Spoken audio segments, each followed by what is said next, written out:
Okay. So let's begin the revision, comprehensive revision of the chapter, Management and Administration. It's a very, very, very important chapter in your CA Inter. Around 36 sections out of a total 148 sections. 36 section in the chapter.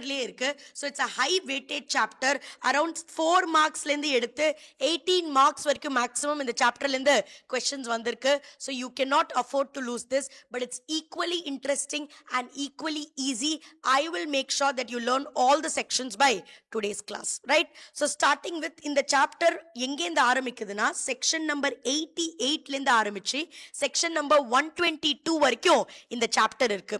இந்த chapter broad ரெண்டா பிரிக்கிறாங்க guys. First வந்து general meeting பத்தி நம்ம பேச போறோம், which is 96 ல இருந்து 122 sections வரைக்கும். அதுக்கு அப்புறம் registers and annual returns மாதிரி சில procedural section இருக்கு, which is from 88 to 95. நான் ஃபர்ஸ்ட் ஃபோக்கஸ் பண்ண போறது இந்த ஏரியா தான், ஏன்னா இது இன்ட்ரெஸ்டிங் அண்ட் ஹை வெயிட்டேஜ். அதுக்கப்புறம் இந்த குட்டி ஏரியாவையும் டக்கு டக்குன்னு நம்ம முடிச்சிடலாம். Before we get into the chapter, like all chapters, I want to tell you the purpose. ஏன் நம்ம மேனேஜ்மெண்ட் அண்ட் அட்மினிஸ்ட்ரேஷன்ங்கிற ஒரு சாப்டரை நம்ம படிக்கிறோம் அப்படின்னா, நீனே எனக்கு சொல்லு, கம்பெனியில who puts money, யாரோட காசை வச்சு கம்பெனியை நம்ம ரன் பண்றோம்? Who invests in the company? Can you tell me who invests in the company? It is the shareholder. Perfect, excellent. It is the shareholder who invests in the company. ஆனா நீ சொல்லு, கம்பெனில காசு shareholder போட்டாலும் கம்பெனியை நடத்துறது யாரு? Who runs the organization? கம்பெனியை நடத்துறது யாரு? Board of Directors. Excellent, excellent. கம்பெனில காசு இன்னைக்கு ரிலையன்ஸ்ல நான் கூட தான் ரிலையன்ஸோட 100 ஷேர் வச்சிருக்கேன், நான் கூட தான் ஷேர் ஹோல்டர். ஆனா நான் டெய்லி போய் ரிலையன்ஸோட ஆபீஸ்ல உட்காந்து நம்ம அடுத்தது என்ன பிரான்ச் ஓபன் பண்ண போறோம், அடுத்தது வந்து நம்ம ரிலையன்ஸ் ட்ரெண்ட்ஸ் வந்து சென்னையில வேற எங்கெல்லாம் போட போறோம் நான் டிஸ்கஸ் பண்றேனா? கிடையாது. நான் ஒரு ஷேர் ஹோல்டர் தான், என்கிட்ட ரிலையன்ஸோட 100 ஷேர் இருக்கு, ஆனா நான் டே டு டே மேனேஜ்மெண்ட்ல இன்வால்வ்டு கிடையாது, ரைட்? அப்படின்னா காசு ஒரு கம்பெனில ஷேர் ஹோல்டர்ஸோட காசு இருந்தாலும் டே டு டே மேனேஜ்மெண்ட் யாரு பண்ணுவாங்க? போர்ட் ஆஃப் டைரக்டர்ஸ் தான் பண்ணுவாங்க. If you take Reliance Industries Limited, Mukesh Ambani is the managing director of Reliance Industries. இப்போ ரிலையன்ஸ் இண்டஸ்ட்ரீஸோட போர்ட் ஆஃப் டைரக்டர்ஸ் இது. Mukesh Ambani is the managing director. அதை தவிர நீ பாரு, ஈஷா, ஆகாஷ், ஆனந்த், அதை தவிர there's Nikhil Meswani, Hetal Meswani. These people are all a part of board of directors. அப்படின்னா புது பிரான்ச் எங்க ஓபன் பண்ணணும், இன்னும் எந்த கண்ட்ரியில எக்ஸ்பேண்ட் பண்ணணும், ஜியோல வேற என்னெல்லாம் we'll have to bring in. let's say நம்ம வந்து ஐபிஎலோட ரைட்ஸை வாங்குறது, அதோட டெலிகாஸ்டிங் அண்ட் ப்ராட்காஸ்டிங் ரைட்ஸை வாங்குறது, ஆர் let's say ஒரு ஃபுட்பால் டோர்னமெண்ட் நடக்குது அதோட ரைட்ஸை வாங்குறது, என்னெல்லாம் பண்ணணும், எந்த கஸ்டமர்ஸை டார்கெட் பண்ணணும், என்ன ஆஃபர்ஸ் கொடுக்கணும், இதெல்லாம் நான் ஒரு ஷேர் ஹோல்டரா யோசிக்க மாட்டேன். இதை யோசிக்கிறது இவங்க வேலை. It is the work of the directors. The board of directors will be involved in the day-to-day management of the company. நான் ஒரு ஷேர் ஹோல்டரா ரிலையன்ஸ்க்கு காசு கொடுத்துருக்கேன், and அதுக்கு எனக்கு ரெண்டே விஷயம் தான் வேணும். I want dividend and I want capital appreciation. Dividend அப்படின்னா என்னன்னா, எனக்கு வருஷத்துல உதவ நான் கொடுத்த காசுக்கு எனக்கு கொஞ்சம் ரிட்டர்ன்ஸ் கொடுங்க, அதான் டிவிடெண்ட். கேபிட்டல் அப்ரிசியேஷன் அப்படின்னா என்னது மேம் அப்படின்னா, நான் வருஷத்தோட பிகினிங்ல 1000 ரூபாய் கொடுத்து ரிலையன்ஸோட ஷேர் வாங்கினேன்னா அதோட ப்ரைஸை நீங்க இன்க்ரீஸ் பண்ணணும், ப்ராஃபிட்ஸ்லாம் ஜெனரேட் பண்ணி அதோட ப்ரைஸை நீங்க இன்க்ரீஸ் பண்ணணும். ஸோ நான் 1000 ரூபாய்க்கு வாங்கினது வருஷ கடைசியில 1500 ஒரு ஷேர் ஆயிடுச்சுன்னா, நான் 1000 ரூபாய்க்கு பர்ச்சேஸ் பண்ணதை இன்னைக்கு நான் 1500க்கு விற்கலாம், எனக்கு 500 rupees profit per share. This is called capital appreciation. ஒரு ஷேர் ஹோல்டரா என்னோட கம்பெனில ரெண்டே நோக்கம் தான்ப்பா, எனக்கு டிவிடெண்ட் வேணும், அது தவிர கேபிட்டல் அப்ரிசியேஷன். கம்பெனியோட டே டு டே மேனேஜ்மெண்ட்ல நான் இன்வால்வ்டா இருக்க மாட்டேன். நீ எதுல வேணாலும் இன்வெஸ்ட் பண்ணு, நீ இன்னும் 10 பிரான்ச் ட்ரெண்ட்ஸ் ஓபன் பண்ணு, நீ க்ளோஸ் பண்ணு, நீ ஜியோ எடுத்துட்டு வராத, அதெல்லாம் உன் பிரச்சனை, அதெல்லாம் நீங்க டிசைட் பண்ணும். உங்களுக்கு தான் எக்ஸ்பர்டீஸ் இருக்கு, நீங்க டிசைட் பண்ணும். நான் வெறும் காசு தான் கொடுப்பேன். மேம், அப்போ ஷேர் ஹோல்டர்ஸோட காசு தான் வச்சு கம்பெனியை நம்ம நடத்துறோம், ஆனா கம்பெனியை நடத்துறது போர்ட் ஆஃப் டைரக்டர்ஸ். எங்க காசு போடணும், எங்க இன்வெஸ்ட் பண்ணணும், எங்க புது பிரான்ச் ஓபன் பண்ணணும், இதெல்லாம் டிசைட் பண்றது போர்ட் ஆஃப் டைரக்டர்ஸ். அப்போ நீனே சொல்லு, ஒரு ஷேர் ஹோல்டரா எனக்கு வருஷம் முழுக்க நீங்க என்ன பண்ணீங்கங்கிறத பத்தி கவலை இல்லை, பட் வருஷத்துல ஒரு தடவையாச்சும் ஃபார்மாலிட்டிக்கு என்ன கூப்பிட்டு, இங்க பாருப்பா நீ ஒரு 1000 கோடி கம்பெனியில நீங்க எல்லாம் போட்டிருக்கீங்க, நீங்க எல்லா ஷேர் ஹோல்டர்ஸும் சேர்ந்து ஒரு 1000 கோடி போட்டிருக்கீங்க, அதை வச்சு நாங்க இங்க புது பிரான்ச் ஓபன் ஓபன் பண்ணோம், அதை வச்சு நாங்க யூகேல எக்ஸ்பான்ஷன் பண்ணோம், அதை வச்சு நாங்க இன்னொரு க்ரூட் ஆயில் எக்ஸ்ட்ராக்ஷனுக்கு ஒரு பிளான்ட் செட்டப் பண்ணோம். அந்த மாதிரி வருஷத்துல ஒரு தடவையாச்சு எங்களை கூப்பிட்டு எங்க பணத்தை வச்சு என்ன பண்றீங்கன்னு please inform us. At least once in a year call us, tell how did you utilize our money, because we have invested our money. We have every right to know whether you are doing profitable business or not. Don't call us every day, not required, because we are also busy, right? I have to go and take classes, others have to go to office, we all are busy. But at least once in a year call us and inform what has happened to our money, how much return have you generated. We have every right to know. And that once in a year meeting is known as AGM, annual general meeting. What is the purpose of calling an annual general meeting? Because though the company is run by the board of directors, the money invested in the company belongs to the shareholders. At least once in a year, they have every right to come and know what has the company done in the past 365 days. What have they done? How much they have expanded? What are the areas they need to work more on? இத தெரிஞ்சுக்கிறதுக்கான right as a shareholder எனக்கு இருக்கா இல்லையா? Do I have the right to know how my money has been invested, or I don't have the right? I should just invest and get lost. Huh? No, I have the right. If let's say Reliance is constantly making losses, I'll take my money outside. Right? Correct? So I have every right. Adukku number yearly once we call a general meeting, and that general meeting is known as a annual general meeting. So did you understand what is the need to call for a meeting? Because there are two different segments in a company. One segment is known as shareholders, another set is known as board of directors. Shareholders invest money, board of directors take care of the day-to-day management. They both have to communicate with each other, inform what has happened in the last 365 days. For that, we have to conduct a meeting, and that meeting is known as a annual general meeting. Other than this, we have an EGM also. I know I will teach you a little later. But did you understand the purpose of AGM? Did you understand the purpose of AGM? Excellent. Now, you tell me, Reliance, like currently today, there are 7 lakh shareholders. 7 lakh plus shareholders are there in Reliance today. நீனே எனக்கு யோசிச்சு சொல்லு, இவங்க எல்லாரும் பாம்பேல தான் இருப்பாங்களா? ரிலையன்ஸோட head quarters எங்க இருக்கு? பாம்பேல. இவங்க எல்லாரும் பாம்பேல தான் இருப்பாங்களா? Or they will be spread across India? This 7 lakh shareholders who have put money in Reliance, will they only all of them be sitting in Bombay, or they will be sitting across India? They'll be spread across. Very good, Ananya. They'll be spread across India. Now, I want to call them for a meeting. The board of directors decided, okay, pa, financial year 25-26 முடிஞ்சிச்சு. Financial year 25-26 வந்து முடிஞ்சிச்சு. எல்லாரையும் கூப்பிட்டு, sorry, 26-25 sorry, 25-26 முடிஞ்சிச்சு. எல்லாரையும் கூப்பிட்டு, let's inform them. Last year we did this. Last year, because of this war happening in Middle East, we had to close these many branches. Okay, and then we had to move all our assets to India. இதெல்லாம் let's inform them அப்படின்னு the board of directors have decided. Now you tell me, இன்னைக்கு decide பண்ணி நாளைக்கு meeting வைக்க முடியுமா? Can the board of directors make a decision today and call for the meeting tomorrow? No, because the shareholders, everyone is not sitting in Mumbai. One person, I am sitting in Chennai. One more person sitting in Hyderabad. One more person sitting in UP. Okay, everybody is sitting across in different places in India. If you want to call them, you have to inform them. You have to give a notice to them. Give them enough time to make arrangements to come to Bombay and attend the meeting. And that is the reason, if the board of directors decide to conduct a meeting, they have to inform to the shareholders first. Shareholders are only referred to as members in this chapter. In the chapterல shareholders அதான் நம்ம என்னன்னு சொல்றோம்? மெம்பர்ஸ்னு சொல்றோம்.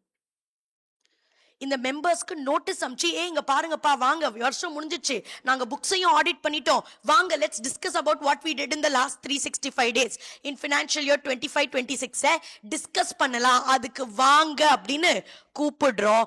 இதை கூப்பிடுறதுக்கு we have to send a notice, and that noticeல எதை எழுதணும், எப்போ அனுப்பணும், யாருக்கு அனுப்பணும், this and all is discussed in section number 101, which is the first section that I'm going to discuss. Section number 101, notice of a meeting. ஒரு meeting conduct பண்ண போறீங்கன்னா அதுக்கு நோட்டீஸ் நீங்க அனுப்பிச்சு ஷேர்ஹோல்டர்ஸ்க்கு, ஹே லிசன் ஷேர்ஹோல்டர்ஸ், மீட்டிங் நடக்க போது அடுத்த மாசம் வந்துடுங்க அப்படின்னு அவங்களுக்கு இன்ஃபோவை நம்ம பாஸ் பண்ணோம். அதுக்கு அனுப்பணும் ஒரு நோட்டீஸ். அந்த நோட்டீஸ்ல என்ன எழுதணும், என்ன எழுதக்கூடாது, யாருக்கு அனுப்பணும், எப்போ வரைக்கும் அனுப்பணும், all these ifs and buts are discussed in section number 101, which is notice of a meeting. Did you understand from where I am starting? In this chapter, the only thing is you have to remember this like a story. Can you remember in my live class, I make students remember all the 36 section. And in fact, I'll tell you, this is the first chapter that I teach in Companies Act. I don't teach preliminary incorporation all. This is the first chapter. People have already completed the entire syllabus. உனக்கே தெரியும் இந்த சாப்டரோட reference எத்தனை இடத்துல வரும். SR, OR, MGT 14. Okay, explanatory note. In the section of the reference, multiple chapters la varum. This is the first chapter that I teach to my students, right? And the most confident, if you ask what they feel in, of course, I'll make them confident in all the chapters, but in the chapter, they'll be extra confident. Right? Because na avlo idoda interlinking. Idha nee 88 la irundhu padikka aarambichana 4 section padichithu இந்த chapter விட்டுருவேன். 88 ல இருந்து படிக்க கூடாது. இதுக்கு நான் ஒரு sequence சொல்லி கொடுக்கிறேன். அந்த சீக்வென்ஸ்ல படி 36 செக்ஷன் இதுல இருக்கு. எல்லாமே கடகடன் you will tell. For that I am guaranteed, but we will remember in this sequence. Okay, the first section that we are going to study is section number 101, notice of a meeting. இப்படினா ஒண்ணும் இல்ல ma'am, I understood ma'am. You're calling a meeting, you're calling all the shareholders, you have to inform them. Okay, for that you are sending a notice. That is known as notice of a meeting. In that, what are the do's and don'ts are written in section number 101. The first important thing you have to remember in section 101 is notice for a meeting cannot be sent by one director. That is, if let's say I am one of the directors of Reliance, I cannot suo moto decide I will conduct meeting after 30 days. No. If you have to conduct a meeting, all the shareholders but should uniformly decide saying that we will conduct meeting on next month oda 10th. Abdine everybody should collectively decide. A single shareholder, a single director cannot decide that a meeting has to be conducted and he cannot send a notice on his own. Collectively, all the directors should decide saying that we will send a meeting and we will send a notice and conduct the meeting. Are you able to understand the first point? Can a single director decide about the meeting? The answer is no. All the directors should come together. Avanga ellarum சேர்ந்து discuss பண்ணிட்டு they have to send a notice for the meeting. Right? Everybody has to discuss together and send the notice for the meeting. Right? And the first most important thing is notice la enna ma'am எழுதுவோம். Basic things. When is the meeting going to be conducted? Which date, which day, which place, which time? What are we going to discuss? What is the agenda? We are going to discuss these 4 items, ma'am. Appointing Isha Ambani as the director, declaring dividend of ₹5. Like that, these 4 items you are going to discuss, ma'am. Write that in the notice. Ada padichita avanukku interest இருந்தா வரட்டும், இல்லாட்டி வராம போட்டும். But நீ நோட்டீஸ்ல கிளியரா எழுது. இங்க பாருப்பா, மீட்டிங் வந்து அடுத்த மாசம் 10ஆம் தேதி நடக்க போகுது, 10 மணிக்கு நடக்க போகுது, ஐடிசி ஹோட்டலோட கான்ஃபரன்ஸ் ரூம்ல நடக்க போகுது. இந்த 4 ஐட்டத்தை தான் நாங்க டிஸ்கஸ் பண்ண போறோம். உனக்கு இன்ட்ரெஸ்ட்னா வந்து மீட்டிங்ல உட்காரு. Right? So for example, if you see at one of the notices of Reliance, look at this. இங்க பாரு, நோட்டீஸோட ஃபர்ஸ்ட் பாராவே பாரு. Notice is hereby given that the 48th annual general meeting of the members of Reliance Industries Limited will be held on Friday, August 29, 2025 at 2 p.m. through video conferencing and other video visual means to transact the following business. சொல்லிட்டாங்களா? Date, day, time. Okay, and how it is going to be conducted. What are the items we are going to discuss? Agenda. இதுதானே நம்ம சொன்னோம். Section number 101ல என்ன எழுதியிருக்கு? What and all you should mention? Date, day, time, place, agenda. எல்லாமே எழுதியிருக்கா ரிலையன்ஸோட நோட்டீஸ்ல? Are you able to see it? Practically, are you able to see it?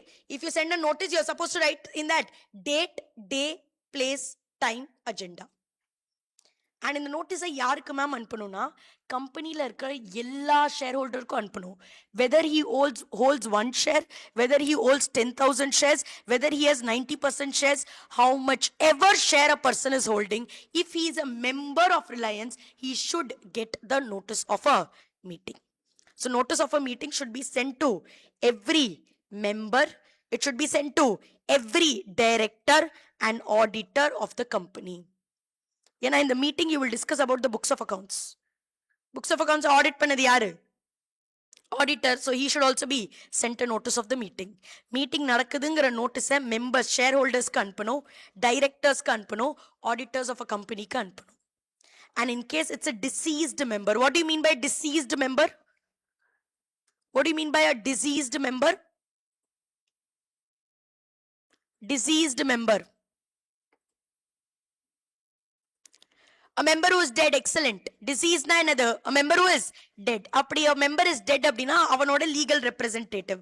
Arjun அப்படின்னு ஒரு member இருக்கான், அவன் செத்து போயிட்டான், ஜூனியர் அர்ஜுனுக்கு அனுப்பு. Deceased member na அவனோட legal representative. Insolvent. If the court has declared that person insolvent அப்படின்னா liquidator or official assignee-க்கு send the notice of the meeting. இப்போ படிச்ச வரைக்கும் இருக்கிற 5 பாயிண்ட் புரிஞ்சுதா கைஸ்? மேம் என்ன படிச்சிருக்கோம்? ஒரு மீட்டிங்க்கு நோட்டீஸ் அனுப்பணும். மீட்டிங் வந்து வருஷத்துல ஒரு தடவை யூஷுவலா கண்டக்ட் பண்ணுவாங்க மேம், அது பேர் ஏஜிஎம், ஆனுவல் ஜெனரல் மீட்டிங். பேரே சொல்லுது ஆனுவல், வருஷத்துல ஒரு தடவை annual general meeting. This notice should be sent, but who will decide a meeting should be conducted? All the board of directors collectively. Can a single board of directors decide and send the notice? A single board of director, can he decide and send the notice? Very good. ஒருத்தனால decide பண்ண முடியாது, எல்லாரும் சேர்ந்து தான் decide பண்ணும். Decide பண்ணியாச்சு, notice அனுப்பிச்சாச்சு. நோட்டீஸ்ல என்ன எழுதுவேன்? டேட், டே, பிளேஸ், டைம், அஜெண்டா. மீட்டிங் என்னைக்கு நடக்க போகுது, எங்க நடக்க போகுது, எந்த டைம்ல என்னத்தை டிஸ்கஸ் பண்ண போறோம், அதெல்லாம் எழுதி நோட்டீஸ் அனுப்பிச்சிடு. நோட்டீஸை யாருக்கு அனுப்பணும்? To every member, to every director, to auditor of the company, and in case the member is dead, to his legal representative, and in case the member has become insolvent, then to his liquidator or official assignee. Is it clear? Is it clear? Next is the most important. இந்த செக்ஷன்ல கேள்வி வந்தா இதுல தான்ப்பா வரும். நோட்டீஸை எத்தனை நாளைக்கு முன்னாடி அனுப்பணும்? மேம் நாளைக்கு மீட்டிங், இன்னைக்கு நைட்டு 12 மணிக்கு நோட்டீஸ் அனுப்புவா, எவனுமே வரமாட்டான். You cannot send it 2 days before, 1 day before and all. You're not supposed to send notice. 21 clear days should be there before the meeting is conducted.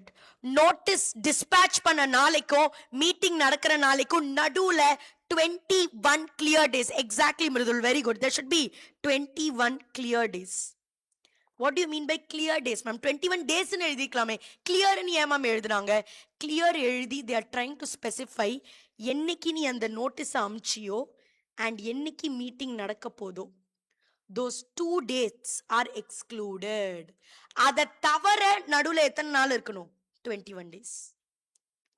Date of dispatch of notice and date of meeting இல்லாம அதை தவிர்த்து நடுவுல எத்தனை நாள் இருக்கணும்? 21 days இருக்கணும். Are you able to understand? நோட்டீஸ அனுப்பணும் எத்தனை நாளைக்கு முன்னாடி? 21 clear days. 21 days கிடையாது, மினிமம் 21 clear days ஆச்சு இருக்கணும் between the date of dispatch and the date of meeting. கிளியருக்கு என்ன மேம் அர்த்தம் அப்படின்னா, என்னைக்கு நோட்டீஸை டிஸ்பேட்ச் பண்ணியோ என்னைக்கு மீட்டிங் நடக்குதோ we will exclude these 2 days. இதை தவிர நடுவில் எத்தனை நாள் இருக்கணும்? 21 days ஆச்சு இருக்கணும். பட் இதே நீ ஒரு செக்ஷன் 8 கம்பெனினா உனக்கு 21 இல்லை, உனக்கு கொஞ்சம் ரிலாக்ஸ்டா உனக்கு 14 கிளியர் டேஸ் இருந்தா போதும். And what do you mean by clear days? Date of dispatch and date of மீட்டிங்கை எக்ஸ்க்ளூட் பண்ணுவோம். Date of dispatch and date of மீட்டிங்கை எக்ஸ்க்ளூட் பண்ணுவோம். Are you able to understand? இதே இதுல ஒரு அடிஷ்னல் பாயிண்ட் என்னன்னா, ஒன்னு நீ நோட்டீஸை இமெயில் வழியா அனுப்பலாம். இமெயில்னா இமீடியட்டா போயிடும். இங்க நீ சென்ட் பட்டன் தட்டினா அடுத்த செகண்ட்லேயே அவனுக்கு போயிடும்.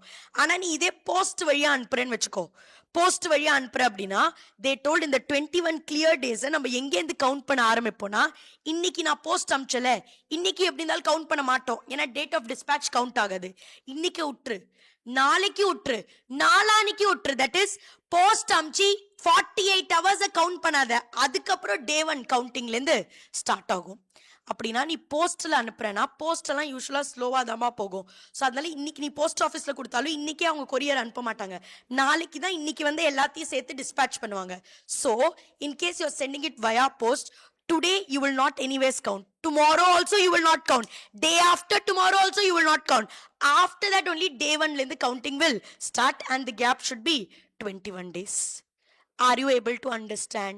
Ma'am, do an illustration, ma'am, then only we'll understand. Do this illustration. I'm sending the post on 1st July. I'm sending the notice via a post on 1st July. Will I count 1st July? No, ma'am. Date of dispatch not counted. But because it is going by a post, 2nd day is also not counted. 2nd July also not counted. 3rd July also not counted. I'll start my counting from when? 4th July. 4th July லேந்து எத்தனை நாள் இருக்கணும்? 21 clear days கொடுத்திருக்கணும்.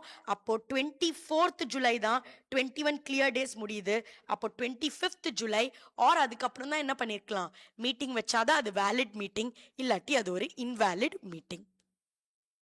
புரியுதா guys? Are you understanding this? Are you understanding this calculation? It's very simple. If you are sending a normal notice via email or anything like that, how many clear days?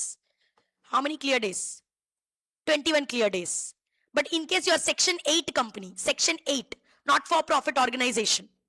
Very good, Arshad. If you are Section 8 company, it is 14 clear days. But in case it is going via a post, it is going via post. It's not email, going via post. You will start the 21 days counting after 48 hours of dispatch. After 48 hours of dispatch only you will start the counting. Absolutely clear. Perfect. Perfect. இது புரிஞ்சிச்சா? அப்போ ma'am இப்போ பண்ண வரைக்கும் revise பண்ணலாம். Section 101 கொஞ்சம் பெருசு. we'll have to cumulatively revise. Ma'am, section 101, what did you tell, ma'am? If a company wants to conduct a meeting, it has to first send a notice. It has to first send a notice. Notice should be sent to whom? It should be sent to every member. It should be sent to every director. It should be sent to auditors. And in case of deceased member, it should be sent to his legal representative. In case of insolvent member, it should be sent to their official liquidator or assignee. Yes, Prashant, you can use the mnemonic MAD. Prashant has given the mnemonic MAD. Members, auditor, director. Very good. Okay. Notice a yaar anpla. Ma'am, board of directors should collectively decide that meeting is going to be conducted and they should send it. A single board of director cannot send the notice. Ma'am, notice la enala edhirikono. Date, day, time, place, agenda. இப்போதான் நம்ம Reliance தையும் open பண்ணி பார்த்தோம். Ma'am நோட்டீஸை எத்தனை நாளுக்குள்ள அனுப்பணும்? At least date of dispatch and date of மீட்டிங்க்கு நடுவில் 21 clear days ஆச்சு இருக்கணும். இதே நீங்க ஒரு செக்ஷன் 8 கம்பெனினா 14 கிளியர் டேஸ். பட் இதே நீங்க போஸ்ட் வழியா அனுப்புறீங்கன்னா 21 கிளியர் டேஸ் தான். பட் கவுண்டிங் எந்தலேருந்து ஆரம்பிக்கும்? கவுண்டிங் என்னலேருந்து ஆரம்பிக்கும்? 48 hours from the date of dispatch. Dispatch பண்ணி 48 மணி நேரம் கழிச்சு தான் day 1 கவுண்டிங்கே ஆரம்பிக்கும். Is it absolutely clear? Is it absolutely clear? Next, we are going to read what? Ma'am, எப்பவுமே 21 clear days தான் இருக்கணுமா? அது கம்மியே பண்ண முடியாதா? பண்ணலாம். Law has given you permission that saying that you can have a shortfall of notice. அப்படின்னா 21 clear days ஓட கம்மியான டைம்க்கு கூட நோட்டீஸ் அனுப்பிச்சு மீட்டிங்கை கால் பண்ணலாம். பட் அதுக்கு ஷேர் ஹோல்டர்ஸ் கிட்ட பெர்மிஷன் கேட்கணும். நீ வந்து 10 நாளைக்கு முன்னாடி தான் நோட்டீஸ் அனுப்புற, ஆனா ஷேர் ஹோல்டர்ஸ் பரவாயில்ல நாங்க வந்துடுறோம் அப்படின்னு சொல்றாங்க. ஷேர் ஹோல்டர்ஸ்க்கு பிரச்சனை இல்ல, கம்பெனி உனக்கு பிரச்சனை இல்ல, எங்களுக்கு என்ன வந்தது? Companies act. சோ அவன் என்ன சொல்றான்? ஷார்ட்டர் நோட்டீஸ் அனுப்பலாமா? அனுப்பலாம். ப்ரொவைடட் நீ ஏஜிஎம்க்கு ஷார்ட்டர் நோட்டீஸ் அனுப்புறேன்னா 95% of the members who are entitled to vote, 95% of the members who can come to the meeting and who can vote, அவங்களே சொல்றாங்க பரவாயில்ல 21 டேஸ்லாம் வேணாம், நீ 10 நாளைக்கு முன்னாடி அனுப்பு, நாங்க வந்துடுறோம் அப்படின்னு அவனே சொல்றான். அப்போ எங்களுக்கு என்ன பிரச்சனை? நீ 10 நாளைக்கு முன்னாடி அனுப்பு. But you have to get permission of how much? 95% of members who are entitled to vote in case it is a AGM and you want to give a shorter notice. Are you able to understand this? Ideally 21 days in case of normal company, 14 days in case of a section 8. But can you reduce the number of days? Yes, you can reduce the number of days provided in case it's a AGM you get the permission of 95% of the members who are entitled to vote. And in case it is a EGM, there is an extraordinary general meeting and you are a company having share capital, in that case நீ ரெண்டு condition satisfy பண்ணா நீ shorter notice கொடுக்கலாம். முதல் condition, you are getting permission from majority of members. Majority na என்னது? More than 50. Majority na என்னது? More than 50%. 50% மெம்பருக்கு மேல பரவாயில்ல ஷார்ட்டர் நோட்டீஸ் கொடுத்தாலும் பிரச்சனை இல்லைன்னு சொல்லியிருக்காங்க. அண்ட் அந்த 50% மெம்பர்ஸ் எவ்வளவு ஷேர்ஸ் வச்சிருக்காங்க? 95% of share capital. In case you want to conduct an extraordinary general meeting, but you want to give a notice shorter than 21 days, you're a company having share capital அப்படினா நீ பண்ணலாம் 21 days க்கு கம்மியாவும் notice கொடுக்கலாம் பிரச்சனை இல்ல. But அதுக்கு you have to satisfy two conditions. Majority of the members who are having equal to or more than 95% of share capital அவங்க சொல்லிருக்கணும் பரவாயில்ல நீ 21 days க்கு கம்மியா notice கொடு நாங்க வரோம் மீட்டிங்க்கு. அவனுங்களே ஒத்துக்கிட்டாங்க, கம்பெனிக்கும் பிரச்சனை இல்லை, ஷேர் ஹோல்டர்ஸ்க்கும் பிரச்சனை இல்லை, எங்களுக்கு என்ன இருக்க போகுது வச்சுக்கோ, 21 டேஸ்க்கு பதிலா 5 நாளைக்கு முன்னாடி கூட கொடு, எங்களுக்கு என்ன. But majority of the members, ஒரு ரெண்டு மெம்பர்ஸ் ஒத்துக்க கூடாது, majority of the members who have 95% or more of the share capital அவங்க ஓகேன்னு சொன்னா you can give a shorter notice. This is in case you are a company having share capital. In case you are a company not having share capital அப்படினா you have to get permission of 95% of members who have total voting power. voting powerல 95% or அதுக்கு மேல அவங்க கிட்ட இருக்கு, அவங்களே shorter notice கொடுங்க பரவாயில்ல நாங்க வரோம்னு சொல்றாங்கன்னா you can give a shorter notice, எங்களுக்கு எந்த பிரச்சனையும் கிடையாது. புரிஞ்சிச்சாப்பா? இது டியூவல் கண்டிஷன் and எழுதி இருக்குது. there's a difference guys, and conditions or conditions. and condition என்ன, majority of members, that is 50%க்கு மேல ஆளுங்க, அவங்க கிட்ட எவ்வளவு ஷேர்ஸ் இருக்கணும், 95% ஆர் மோர், ரெண்டுமே சாட்டிஸ்ஃபை பண்ணும். It's not or, see it is and. Okay. And last point of this particular section is, ma'am notice வந்து இப்போ ரிலையன்ஸ்க்கு 7 லட்சம் ஷேர் ஹோல்டர்ஸ் இருக்காங்கன்னு சொல்றீங்க, யாருக்காச்சும் நோட்டீஸ் அனுப்ப மறந்துட்டோம் அப்படின்னா, தெரியாம மிஸ் பண்ணிட்டோம் இல்ல வேணும்னே மிஸ் பண்ணிட்டோம் அப்படின்னா என்ன மேம் நடக்கும் அப்படின்னா, வேணும்னே நீ மிஸ் பண்ணிருக்க. இப்போ லெட்ஸ் சே ராம்னு ஒருத்தர் இருக்கான், அவன் மீட்டிங்க்கு வந்தா சும்மா நயனு கேள்வி கேட்டுட்டே நம்மள ரொம்ப டிஸ்டர்ப் பண்றான், அவனாலேயே மீட்டிங் டிலே ஆகுது. அதனால போன வருஷம் மீட்டிங்ல வந்து இந்த மாதிரி ரொம்ப தொல்லை பண்ண அந்த ராம், ஸோ அடுத்த மீட்டிங்ல நான் அவனுக்கு நோட்டீஸே அனுப்பல. அவனுக்கு மீட்டிங் இருக்குன்னு தெரிஞ்சாதானே வந்து இரிட்டேட் பண்ணுவான், நோட்டீஸே அனுப்பல. இப்போ நீனே சொல்லு, இது டெலிபரேட் ஒமிஷனா ஆக்சிடென்டல் ஒமிஷனா? டெலிபரேட்டா நான் அவனுக்கு அனுப்பலையா இல்ல ஆக்சிடென்டல் தெரியாம ராம் பேரை விட்டுட்டேனா? டெலிபரேட், வேணும்னே அனுப்பல. சோ ஆக்ட் என்ன சொல்லுதுன்னா, ராம் நோயன்னு கேள்வி கேட்கறான், நான் இல்லைன்னு சொல்ல, ஆனா அவன் கம்பெனில காசு போட்டிருக்கான், அவனுக்கு எல்லா ரைட்டுமே இருக்கு கேள்வி கேட்கறதுக்கு. நீ அவனுக்கு வேணும்னே நோட்டீஸ் அனுப்பல, ஏன்னா அம்சா அவன் வந்து கேள்வி கேட்டு இரிட்டேட் பண்ணுவான், நீ வேணும்னே டெலிபரேட்டா அவன் பேரை நீ விட்டுருக்க அப்படின்னா, நீ மீட்டிங்ல என்ன டிஸ்கஸ் பண்ணாலும் that will be considered invalid. ஏன்னா ராம் ஒரு ஷேர் ஹோல்டர், அவன் கேள்வி கேட்கறான், இரிட்டேட் பண்றான், நாங்க ஒத்துக்கிறோம், ஆனா அவன் காசு போட்டிருக்கான், அவனுக்கு எல்லா ரைட்டுமே இருக்கு, அவனுக்கு நீ வேணும்னே நோட்டீஸ் அனுப்பி மீட்டிங் இருக்குங்க சொல்லல அப்படின்னா நீ மீட்டிங்ல எதை வேணாலும் டிஸ்கஸ் பண்ணிக்கோ, it will B invalid. But இதே மேம் தெரியாம தான் மேம் விட்டுட்டோம், ராம் 7 லட்சம் பேர்ல தெரியாம 2 பேர் ராமனே 2 பேர் இருந்தாங்க, நாங்க ஒருத்தருக்கு மட்டும் அமிச்சு தெரியாம 2 பேருக்கும் அமிச்சிட்டோம்னு அசியூம் பண்ணிக்கிட்டோம், ஆக்சிடென்டல் ஒமிஷனா, தெரியாம விட்டீங்களா பரவாயில்ல, அப்போ நீங்க மீட்டிங்ல டிஸ்கஸ் பண்ணது எல்லாமே வேலிடா இருக்கும், இன்வாலிடா இருக்காது. நம்ம ராம் கிட்ட சொல்ல, எங்க பாருப்பா அவங்க வேணும்னே அனுப்பல, வேணும்னே அனுப்பாம இல்லப்பா, 7 லட்சம் பேர்ல உன் பேரை தெரியாம விட்டுட்டாங்க, இட் வாஸ் ஆக்சிடென்டல் ஒமிஷன் அப்படின்னா whatever proceeds you discussed in the meeting will be valid, but deliberately omitted Ram's name, whatever you discussed in the meeting will be invalid. This is your entire section 101. Did you understand section 101? Did you understand? Absolutely clear section 101. Quickly I'll scroll through, will you quickly read it? டக்குன்னு படிச்சிடுறியா? இங்கேருந்து ஆரம்பிக்குது, நான் ஸ்லோவா scroll down பண்றேன், ஒவ்வொரு பாயிண்டா finish reading it out. Absolutely clear? Done.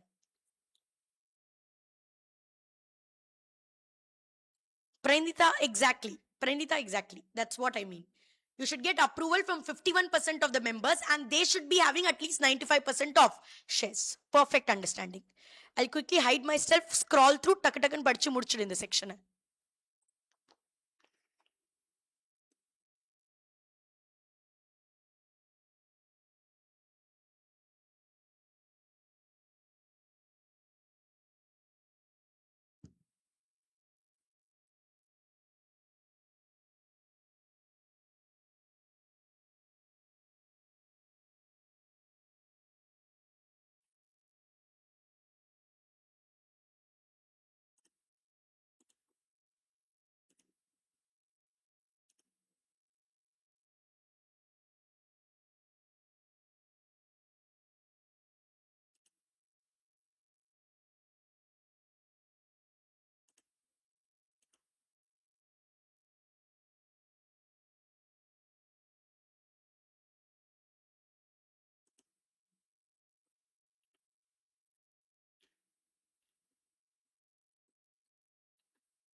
Go through this illustration once, guys.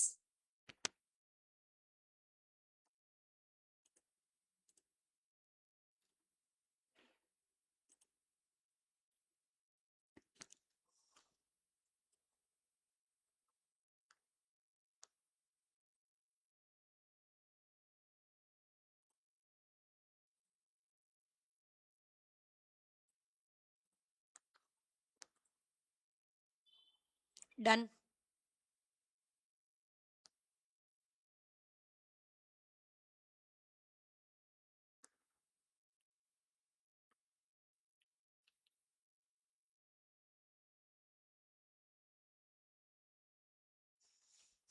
பக்கா முடிஞ்சிச்சா? அடுத்தது போலாமா? Next section. Superb. Next section is நம்ம favorite section, quorum. A lot of questions asked from this section. டக்கு டக்குன்னு we'll cover it. Very very simple section இது. quorum அப்படின்னா என்னன்னா, ஒரு மீட்டிங்ல பேசுற, ஓகே, ரிலையன்ஸ்ல 7 லட்சம் பேர் வராங்க, 7 லட்சம் பேர், 7 லட்சம் ஷேர் ஹோல்டர்ஸ் இருக்காங்க, 7 lakh பீப்புளாலையும் வர முடியாது. we understand. ஏன்னா இப்போ எனக்கு வந்து கிளாஸ் இருக்கும், நான் ஷேர்ஸ் வச்சிருக்கேன், ஆனால் என்னால் போக முடியாது, எல்லாராலையும் வர முடியாது. we understand. பட் அட்லீஸ்ட் ஒரு மினிமம் நம்பர் ஆஃப் பீப்புள் ஆச்சு இருக்கணும்ல. இப்போ நான் மட்டும் தான் மீட்டிங் போயிருக்கேன், நான் என்னோடய பேசி ரெசல்யூஷன் பாஸ் பண்ணிக்க முடியும்? இந்த ரெசல்யூஷன் பாஸ் பண்ணலாமா? பண்ணலாம் அப்படின்னா நான் என்ன லூசா? அட்லீஸ்ட் ஒரு 5-6 பேராச்சும் இருக்கணும்ல மீட்டிங்ல பேசுறதுக்கு. So we toll in a meeting, to conduct a meeting, we need at least minimum number of people to be personally present. And the minimum number of people who should be personally present to start a valid meeting, அந்த கவுண்டை தான் நம்ம என்னன்னு சொல்லுவோம்? quorum அப்படின்னு சொல்லுவோம். quorum அப்படின்னா the minimum number of people who are required to be there in the meeting to start a meeting. Okay, so quorum means what? Minimum number of members who shall be personally present. Personally present. இதுக்கு என்ன மீனிங்னு ஒரு 5 நிமிஷத்துல நான் சொல்லி கொடுப்பேன். Personally பிரசன்ட்னா என்ன ma'am? அவனே தான் வருவான்? ஒரு வேரியேஷன் இருக்கு, இப்போதைக்கு படிச்சுக்கோ. பர்சனலி பிரசன்ட் மினிமம் அட்லீஸ்ட் இத்தனை பேர். இதுக்கு மேல வந்தாங்கன்னா மகிழ்ச்சி, சந்தோஷம். பட் அட்லீஸ்ட் இத்தனை பேராச்சும் மீட்டிங்க்கு வந்தாதான் மீட்டிங் ஆரம்பிக்க முடியும். That is known as what? That is known as quorum, right? அந்த மினிமம் நம்பர் எவ்வளோனா, ஒரு பிரைவேட் கம்பெனிக்கு 2 பேராச்சும் வாங்க, அட்லீஸ்ட் 2 பேர் வாங்க, பேசுறதுக்கு யாராவது இருக்கணும்ல. நான் எல்லாரையுமே வர சொல்ல, 2 people at least be personally present. And in case it's a public company, there's a slab, guys. ஸ்லாபா அப்படின்னா என்னது மேம்? அப்படின்னா எத்தனை மெம்பர்ஸ் ஒரு கம்பெனியில் இருக்காங்களோ அதை வச்சு டிசைட் ஆகும். இப்போ ஃபார் எக்ஸாம்பிள் ஒரு கம்பெனியில் 1000 ஷேர் ஹோல்டர்ஸ் வரைக்கும் இருக்காங்கன்னா 5 பேர் வந்தா தட் இஸ் மினிமம் ரெக்குவயர்மெண்ட். ஒரு கம்பெனியில் 1000க்கு மேல இருக்காங்க, 5000 வரைக்கும் இருக்காங்க, மோர் தேன் 1000 up to 5000, if 15 people come, then it will be considered quorum. And if it is more than 5000, like Reliance, 7 lakh shareholders, more than 5000 shareholders, that means at least how many should come? 30. 7 லட்சம் shareholders இருக்காங்க, நாங்க எத்தனை பேரை வாங்கன்றோம்? 30 பேராச்சும் வாங்கன்றோம். Least we are expecting. So in case of a private company, quorum requirement is how much? 2. In case of a public company, quorum requirement is how much? Ma'am, that depends on slab. What is the slab? Up to 1000 members, 5. More than 1000, up to 5000, 15. More than 5000, 30. Okay, this is the quorum requirement. And ma'am, இந்த ஆளுங்கலாம் வரதுக்கு நம்ம எவ்வளவு நேரமா wait பண்ணுவோம்? இப்போ ரிலையன்ஸோட நோட்டீஸ்ல நம்ம பார்த்தோம், meeting எத்தனை மணிக்குன்னு சொல்லியிருந்தாங்க. ரிலையன்ஸ்ல எத்தனை மணிக்கு சொல்லியிருக்கான்? 2 மணிக்கு மீட்டிங் இருக்குன்னு சொல்லியிருக்கான். மேம், இந்தியா உங்களுக்கே தெரியும், 2 மணின்னு நீங்க சொன்னீங்கன்னா நாங்க 2 மணிக்கெல்லாம் வரமாட்டோம். 2 மணிக்கு தான் வீட்டை விட்டு கிளம்புவோம். இப்போ கிளாஸுக்கே 9 மணி கிளாஸ், என்னைக்காச்சும் நீ 9 மணிக்கு வந்திருக்கியா? 9 மணிக்கு தான் கிளம்புற, 9 மணிக்கு தான் பாதி தூரமே வந்திருக்கேன். அதே மாதிரி இந்தியாவில் வி அண்டர்ஸ்டுட், நீ 2 மணி மீட்டிங்னா டானே எல்லாரும் 2 மணிக்கெல்லாம் வரமாட்டா. ஸோ வி டோல் ஒரு 30 நிமிஷம் வெயிட் பண்ணலாம். நார்மல் லாஸ் ஒரு 30 நிமிஷம் வெயிட் பண்ணலாம். Will wait for 30 minutes. 2:30 வரைக்கும் we will wait. 2:30 வரைக்கும் at least these minimum quorum should be met. That is 5, 15, 30. At least இத்தனை பேர் ஃபர்ஸ்ட் 30 நிமிஷத்துலயாச்சும் வந்துடணும். இதுக்கு மேல வந்தாங்கன்னா we are more than happy, not a problem. But at least 30 people should come. Sorry, at least minimum quorum should be met within the first 30 minutes. I'll not be waiting for 3 hours for everyone to come. No, I'll wait for the first 30 minutes. So if quorum is not present within the first half an hour of the meeting, that is within 30 minutes, if quorum is not present, the meeting shall stand adjourned. What do you mean by adjourned? What do you mean by adjourned? The meeting is postponed. Enniki ma'am, to when it is postponed? Next week, same day, same time, same place, or such other place as may be decided by the board. That means ma'am, in the 5, 15, 30, in case of private company 2, இவங்கெல்லாம் first 30 நிமிஷத்துக்குள்ள வரலனா மீட்டிங்கை என்ன பண்ணிடுவோம்? Adjourn பண்ணிடுவோம். என்னைக்கு ma'am adjourn ஆகும்? என்னைக்கு மேம் போஸ்ட்போன் ஆகி அடுத்த மீட்டிங் நடக்க போகுது? To next week, same day, same place, same time, or some other place, some other place, some other time as decided by the board of directors. But இது எப்போ அப்படின்னா, மீட்டிங்க if board of directors are calling the meeting and அதுல quorum வரல அப்படின்னா தான் adjourn. ஆனா there is one case, நான் செக்ஷன் 100ல உனக்கு நடத்துவேன் EGMல, there are some meetings which can be called by members. இப்போ ரிலையன்ஸோட ஷேர் ஹோல்டர்ஸ் நம்பலாம். நம்மளுக்கு இந்த மிடில் ஈஸ்ட்ல நடக்கிற வார்னால எங்க அங்கே பிஸ்னஸ் ஓப்பன் பண்ணுமா பண்ணக்கூடாதா இதை பற்றி நம்ம கம்பெனியோட டிஸ்கஸ் பண்ணணும்னு நினைக்கிறோம். ஆனால் நம்மளால அடுத்த வருஷம் ஏஜிஎம் வரைக்கும் வெயிட் பண்ண முடியாது. இமீடியட்டாக கம்பெனி கிட்ட சொல்லி இமீடியட்டாக மீட்டிங் வைங்க, நாங்கள் வந்து இதை பற்றி டிஸ்கஸ் பண்ணுறோம்னு நினைக்கிறோம் அப்படின்னு யாரு சொன்னா? ஷேர் ஹோல்டர்ஸ் கேட்டு கம்பெனி ஒரு மீட்டிங் கண்டக்ட் பண்ணுறான். மீட்டிங் வேணும்னு யாரு கேட்டா? Share holders. நீ கேட்டதானே நான் ஹால் புக் பண்ணேன், நீ கேட்டதானே நான் எல்லாருக்கும் நோட்டீஸ் அமிச்சேன், மீட்டிங்கை நான் வச்சிருக்கேன். நீங்களாம் மீட்டிங் கேட்டு நீங்களே ஃபர்ஸ்ட் 30 நிமிஷத்துல வரல. மீட்டிங் கேட்டது யாரு? ஷேர் ஹோல்டர்ஸ் தான் கேட்டானுங்க, எங்களுக்கு மீட்டிங் வேணும், எங்களுக்கு டிஸ்கஸ் பண்ணும் இந்த வாரை பத்தி. சரி ஓகே அப்படின்னு சொல்லிட்டு நம்ம ஹாலை புக் பண்ணி நோட்டீஸ் அமிச்சு ஸ்நாக்ஸ் கீக்ஸ் எல்லாத்தையும் அரேஞ்ச் பண்ணி மீட்டிங்கை கூப்பிட்டா இவனுங்களே 30 நிமிஷத்துல வரல. ஃபர்ஸ்ட் 30 நிமிஷத்துல நீங்க கூப்பிட்ட மீட்டிங்க்கு நீங்களே வரல, நாங்க என்ன லூஸ் ஆகுது திரும்பி அட்ஜர்ன் பண்றதுக்கு? the meeting will not be adjourned, the meeting will be cancelled. உனக்கு புரியுதா? போர்ட் ஆஃப் டைரக்டர்ஸ் மீட்டிங் கூப்பிட்டாங்க, அதுல ஃபர்ஸ்ட் 30 நிமிஷத்துல கோரம் வரலாம், மீட்டிங் என்ன ஆகும்? மீட்டிங் அட்ஜர்ன் ஆகும். ஆனா மீட்டிங்கை கூப்பிட்டதே யாரு? மீட்டிங் வேணும்னு கேட்டதே யாரு? Share holders. They asked for the meeting, they itself did not come for the meeting. Are we stupid as a company to keep adjourning it? We told it will be cancelled. நீ meeting கேட்ட, உனக்கே அக்கறை இல்லை வரணும்னு, நாங்க எதுக்கு அதை உட்காந்து போஸ்ட்பான் பண்ணி திரும்பி அடுத்த வாரத்துக்கும் அவனுக்கு கான்ஃபரன்ஸ் ரூமுக்கு திரும்பி காசை கட்டி நாங்க எதுக்கு பண்ணணும்? நீ தானே மீட்டிங் கேட்ட, நீ வரல, meeting will be cancelled. Are you able to understand this chart? Are you able to understand the chart? Quorum should be met within the first half an hour. அப்படி half an hour குள்ள quorum is not met, meeting was called by board of directors, it will be adjourned. என்னைக்கு adjourn ஆகும்? next week, same day, same time, same place, or such other date as may be decided by the board. ஆனா in case meeting was called by the members, share holders நீங்க தான்டா meeting வேணும், நாங்க discuss பண்ணோம் business நீங்க எப்படி பண்ண போறீங்க இந்த வார் சிச்சுவேஷன்ல, இந்த டாலர் பிரைஸ்லாம் இவ்வளோ ஃபிளக்சுவேட் ஆகுது, ஆயில் பிரைஸ்லாம் இவ்வளோ ஃபிளக்சுவேட் ஆகுது, எப்படி பிசினஸ் பண்ண போறீங்கன்னு எங்களுக்கு சொல்லுங்க அப்படின்னு நீ தான் மீட்டிங் கேட்ட. நீ கேட்டா நாங்க மனக்கெட்டு ஹாலை புக் பண்ணி இதை புக் பண்ணி மீட்டிங் வச்சா நீனே கோரம் மீட் பண்றதுக்கு வரல, மீட்டிங் அட்ஜர்ன்லாம் பண்ண மாட்டோம், இட் வில் பி கேன்சல்ட்.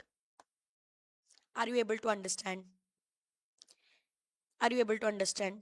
இப்போ 2-3 இதுல இன்ட்ரிகசிஸ் இருக்கு, இதுல இருந்தா கொஸ்டின் வரும். இது வரைக்கும் ஈஸி, இதுல இருந்து அவ்வளோ கொஸ்டின் வருது. இப்போ what we are going to do, the intricacies in that question will come, we have to be careful. இப்போ இந்த கேஸை பாரு, மீட்டிங் வச்சோம், ஒரிஜினல் மீட்டிங் அன்னைக்கு இவனுங்க வரல. ஃபர்ஸ்ட் 30 நிமிஷத்துல மீட்டிங் என்ன ஆயிடுச்சு? Meeting got adjourned. அட்ஜர்ன்ட் மீட்டிங்லயும் இவனுங்க வரல, அட்ஜர்ன்ட் மீட்டிங்லயும் வரல, அட்ஜர்ன்ட் மீட்டிங்லயும் வரல. what will happen to that? திரும்பி அட்ஜர்ன் பண்ணுவோமா? அடுத்த வாரத்துக்கு அட்ஜர்ன் பண்ணோம், போஸ்ட்போன் பண்ணோம், அடுத்த வாரமும் கோரம் வரல, திரும்பி அட்ஜர்ன், அதுக்கப்புறம் திரும்பி அட்ஜர்ன். இதையே ஒரு வேலையா பண்ணிட்டு இருக்க முடியுமா? we told no. ஒரு தடவை அட்ஜர்ன் பண்ணுவோம், அடுத்த தடவை மீட்டிங்க்கு கோரம் வரல அப்படின்னா எத்தனை பேர் இருக்காங்களோ they will be deemed quorum. let's say Reliance 7 லட்சம் ஷேர் ஹோல்டர்ஸ்க்கு மேல இருக்காங்க, quorum requirement is 30. quorum requirement is 30. First time meeting was kept, 30 people did not come, only 25 came. We told quorum is not met, let's adjourn to next week. Next week meeting got adjourned. next week 25 பேர் தான் வராங்க. Companies act என்ன சொல்லுதுன்னா, நீ திரும்பி அட்ஜர்ன்லாம் பண்ணாத, வந்திருக்காங்களா அவங்கள ரெஸ்பெக்ட் பண்ணு, அவனுங்க போன வாரமும் வந்தானுங்க இந்த வாரமும் வந்தானுங்களே, அவனுங்களே டீம்டு கோரம் நினைச்சு மீட்டிங்கை ஸ்டார்ட் பண்ணு, மீதி அவங்கள விட்டு தள்ளு. அவனுங்களுக்கு ஒரு சான்ஸ் கொடுத்தோம்ல, அட்ஜர்ன் பண்ணோம்ல, இன்னும் வரலனா we will not adjourn it again. If the original meeting was adjourned due to lack of quorum, and in the adjourned meeting also quorum is not there, we will not further adjourn it. In that meeting, whoever is present will be deemed as quorum. 2 பேர் இருக்காங்களா, போதும், deemed quorum. Wait பண்ணாத, திரும்பி எல்லாம் adjourn பண்ணிட்டு இருக்க முடியாது. வேற வேலை வெட்டி இல்லையா, பிசினஸ் பண்ண வேணாமா, இதே பண்ணிட்டு இருக்கலாமா? மீட்டிங் அட்ஜர்ன் இதுவே பண்ணிட்டு இருக்க முடியும். We told one time we will adjourn due to lack of quorum. But adjourned meetingல quorum வரல அப்படினா திரும்பி adjourn பண்ண மாட்டோம். The members who are present will be deemed to be quorum and we will start the meeting. Are you able to understand? இது point number 1. இது புரிஞ்சுச்சா? Crystal clear with this? இது புரிஞ்சுச்சா? இது புரிஞ்சுச்சுனா தான் I can do the next variation. இது புரிஞ்சுச்சா? Fantastic. இப்போ அடுத்தது பாரு. முதல் மீட்டிங் கண்டக்ட் பண்ணோம். மீட்டிங்க்கு எல்லாரும் வந்தாங்க. கோரம்லாம் மீட் ஆயிடுச்சு. 30 பேர் என்ன 500 பேர் வந்தாங்க ரிலையன்ஸ் மீட்டிங்க்கு. கோரம் ரெக்வயர்மெண்ட்டே என்னது 30 தான். 500 பேர் வந்தாங்க meeting. we have met the quorum requirement. But that day now in my class I would say Vijay example, but now I cannot say. Okay, let's say Surya's movie is released. Okay, Arshad is also there, I can't say anything. So Surya's movie is released. Now and the movie ku vandu you guys know first on the morning show ku appo review will start coming, right? Movie nalla iruka illaya appadina review will start coming first. Ipoda and everybody who's come to that meeting are die hard Surya fans. Okay, they all have come to the meeting. First show முடியுது, meeting இப்பதான் ஆரம்பிச்சிருக்கு, கோரம்லாம் இருக்கு, எல்லாமே பக்காவா இருக்கு, meeting இப்பதான் ஆரம்பிச்சிருக்கு. அதுக்குள்ள ஃபர்ஸ்ட் ஷோ முடிஞ்சிச்சு. ஸோ ரிவ்யூஸ் வர ஆரம்பிச்சிடும்ல. ரிவ்யூஸ்ல வருது, படம் கேவலமா இருக்கு, கதையே இல்லை, சும்மா பாட்டு தான் இருக்கு, பாட்டுலையும் ஒரு அர்த்தமே இல்லை, ஒரு கேரக்டரே இல்லை, ஒரு பிளாட்டே இல்லை அப்படின்னு கேவலமா ரிவ்யூ வருது. கண்டினியூஸா வர்த்தே இல்லை, போயிடாதீங்க அப்படின்னு சொல்லிட்டு கண்டினியூஸா இந்த மாதிரி ஃபர்ஸ்ட் ஷோ முடிஞ்சு ஒரே பேட் ரிவ்யூஸ். இதெல்லாம் நீங்களாம் படிக்கிறீங்க. மீட்டிங் அப்போ எப்படி நீ கிளாஸ் அப்போ அப்படியே மொபைல் எடுத்து நோண்டுவியோ அந்த மாதிரி பார்த்துட்டு இருக்கேன். இதுல வேற இந்த ப்ளூ சட்டை that guy is coming and telling நல்லாவே இல்ல, what is this, கதையும் இல்ல ஒண்ணும் இல்ல. So everyone is telling you guys are die hard Surya fans. You guys got really angry. You guys are throwing chairs on each other. Mic எல்லாம் தூக்கி போடுற, எல்லாமே ஒரு மீட்டிங்கா இல்ல அது கலவரமானே புரியாத அளவுக்கு you have created a ruckus. Meeting அன்னைக்கு இருந்தது, கோரம் மீட் பண்ணிட்டோம், ஏன்னா 500 பேர் வந்துட்டாங்க. ஆனா முதல் ரெசல்யூஷன் கூட இன்னும் டிஸ்கஸ் பண்ண ஆரம்பிக்கல. அதுக்குள்ள இன்னொருத்த மேல சேர் போடுறான், இதை தூக்கி போடுறான், மைக்கை தூக்கி போடுறான். இதுல வேற ஒரு மைக்கு அர்ஷத் தலையில விழுந்து அவனோட தலையில இருந்து இங்க ரத்தம் ஊத்துது. ஃபுல்லா அந்த கான்ஃபரன்ஸ் ஹாலா இல்ல சண்டை நடக்குதான்னு தெரியாத அளவுக்கு everybody is running out of the conference hall to save their lifes. So நம்ம சொல்ல மீட்டிங்கோ உயிரோட இருந்தாதான்டா மீட்டிங்கு, எல்லாரும் போங்கன்னு சொல்லி எல்லாரையும் அமிச்சிட்டோம். இப்போ இந்த மீட்டிங்ல நம்ம நினைச்சதை டிஸ்கஸ் பண்ண முடியல. அப்போ மீட்டிங் என்ன ஆகும்? அட்ஜர்ன். மீட்டிங் என்ன ஆகும்? அட்ஜர்ன். வந்தோம் மீட்டிங்க்கு, கோரம் மீட் ஆச்சு. ஆனா என்ன ஆச்சு? கோரம் மீட் ஆச்சு, ஆனா நம்மளால டிஸ்கஸ் பண்ண முடியல. மீட்டிங்கை அட்ஜர்ன் பண்ணிட்டோம் அடுத்த வாரம். சரி எல்லாரும் வருவாங்க அப்படின்னு வெயிட் பண்ணிட்டு இருந்தா, போன வாரம் நடந்த இதை பார்த்து எல்லாரும் பயந்து யாருமே வரல. 5 பேர் தான் வந்திருக்கான். இப்போ நீனே சொல்லு, இந்த 5 பேரே கோரம்னு எடுத்து மீட்டிங்கை ஸ்டார்ட் பண்ணிடலாமா? Can we consider this 5 people as quorum and begin the meeting? Why? Last idla adana பண்ணோம். லாஸ்ட் எக்ஸாம்பிள் அதான்டா பண்ணீங்க. மீட்டிங் வந்தாங்க, கோரம் இல்ல, அட்ஜர்ன் பண்ண, அட்ஜர்ன் மீட்டிங்ல கோரம் வரல, இருந்தவங்களை வச்சே ஸ்டார்ட் பண்ணிட்டல. அதே பண்ண வேண்டியதானே? மேம் அங்க நம்ம ஏன் பண்ணோம்னா, அங்க மீட்டிங் அட்ஜர்ன் ஆனதுக்கு ரீசன் என்ன? லேக் ஆஃப் கோரம். இங்க மீட்டிங் அட்ஜர்ன் ஆனதுக்கு ரீசன் என்ன? லேக் ஆஃப் கோரம் கிடையாது. மீட்டிங்ல கோரம் வந்திருந்தாங்க, 500 பேர் வந்திருந்தாங்க. இந்த படத்தோட ரிவ்யூவை பார்த்து எல்லாரும் அடிச்சுக்கிட்டாங்க, அதனால போயிட்டாங்க. கோரம் இல்லாததுனால போல மேம். ஸோ அதனால if the original meeting was adjourned due to reasons other than quorum. இப்போ நம்ம செகண்ட் எக்ஸாம்பிள் அட்ஜர்ன் பண்ணது கோரம் இல்லைங்கிறதுக்காக இல்லை, இவனுங்களாம் வந்து மீட்டிங் ஹாலில் சண்டை போட்டுட்டு இருக்காங்க, அதனால எல்லாரையும் வீட்டுக்கு அனுப்பிச்சு விட்டோம். அப்போ if the meeting is adjourned due to reasons other than quorum அப்படின்னா, அந்த அட்ஜர்ன்ட் மீட்டிங்ல ஆளுங்க வரலன்னா இன்னும் ஒரு தடவை என்ன பண்ணுவோம்? we will adjourn it. let's say third வீக்குக்கு அது அட்ஜர்ன் ஆகுது. தேர்ட் வீக்ல கோரம் வரல, இப்போ என்ன பண்ணுவோம்? கோரம் வரல, 30 பேர் வரல, 10 பேர் தான் வந்திருக்காங்க. what will happen in the third week? What will happen in the third week? First week Suriya படம் ரிலீஸஸ் சண்டை போட்டுக்கிட்டாங்க, அட்ஜர்ன் பண்ணோம். அடுத்த செகண்ட் வீக்ல அட்ஜர்ன் பண்ண மீட்டிங்ல கோரம் வரல, திரும்பி அட்ஜர்ன் பண்ணோம். தேர்ட் வீக்ல இப்போ 10 பேர் வந்திருந்தாலோ that 10 people will be considered as a quorum. ஏன் மேம் அப்படின்னா, ஏன்னா போன மீட்டிங் எதனால அட்ஜர்ன் ஆச்சு? Due to lack of quorum. Second meeting எதனால அட்ஜர்ன் ஆச்சு? Due to lack of quorum. Lack of கோரம்னால அட்ஜர்ன் ஆச்சு. அப்போ அதுக்கு சப்சிக்வெண்ட் மீட்டிங்ல கோரம் வரலனாலும் பரவாயில்ல, எத்தனை பேர் இருக்காங்களோ they will be deemed to be கோரம். புரியுதா உனக்கு? இது புரியுதா? இதுதான் இந்த செக்ஷனோட பீக். இது புரிஞ்சிச்சுனாலே இந்த section is clear. Anybody wants me to do that again? Do this section again. இந்த செக்ஷனோட பீக்கே தான். இது புரிஞ்சிச்சுனா வேற எதுவும் இல்லை. You understood? Yes, okay okay fine, super. அப்படின்னா மேம் கன்க்ளூட் பண்ணதுக்கு நான் இங்கிலீஷ்ல ஸ்லோவா சொல்றேன், உனக்கு லா லாங்குவேஜ் புரியுதான்னு பாரு. புரிஞ்சா you just indicate me. Okay. The original meeting was adjourned due to lack of quorum, and in the adjourned meeting quorum was not present. Then the members who were personally present will be deemed quorum and the meeting will start. Is this statement true or is this statement false? Is this statement true or is this statement false? Very good. This statement is true. Second, original meeting adjourned due to reasons other than lack of quorum. In the adjourned meeting, quorum was not present, therefore further adjourned. In the further adjourned meeting, quorum was again not met, but the members who are now present will be deemed quorum. Is this statement true or false? Very good. Perfect. Excellent. You got it. This is the peak of this section. If you got it, others are all jujupi. This is the peak. Understood? இப்போ இதை என்னோட சேர்ந்து படி. If in the adjourned meeting, அந்த meeting ஏன் adjourn ஆச்சு? Adjourned for want of quorum. Quorum இல்லாதனால ஒரு மீட்டிங் அட்ஜர்ன்ட் ஆச்சு. If in that adjourned meetingum quorum வரல அப்படின்னா, then the members present shall be quorum. Members இருக்கிறவங்கள we'll consider them to be quorum. Right? And the next most important is quorumக்கு நம்ம யாரை count பண்ண மாட்டோம். Proxies are not counted for the purpose of quorum. Proxyனா யாரு ma'am அப்படின்னா, இப்போ என்னால மீட்டிங்க்கு போக முடியல, நான் ரிலையன்ஸோட ஒரு ஷேர் ஹோல்டர், என்னால மீட்டிங்க்கு போக முடியல, நான் என்ன பண்றேன் அப்படின்னா, Arshad he lives in Bombay, அவன் என்ன சொல்றானா, மேம் நான் பாம்பேல தான் இருக்கேன், நெக்ஸ்ட் 1 வீக் மீட்டிங் நடக்குது ரிலையன்ஸ்க்கு, உங்களுக்கு பதிலாக நான் போவா அப்படின்னு கேட்குறான். ஐட்டோல் ஓகேடா, போய் கேட்டுட்டு வா என்ன பேசுறாங்க அப்படின்னு கேட்டுட்டு எனக்கு சொல்லுன்னு.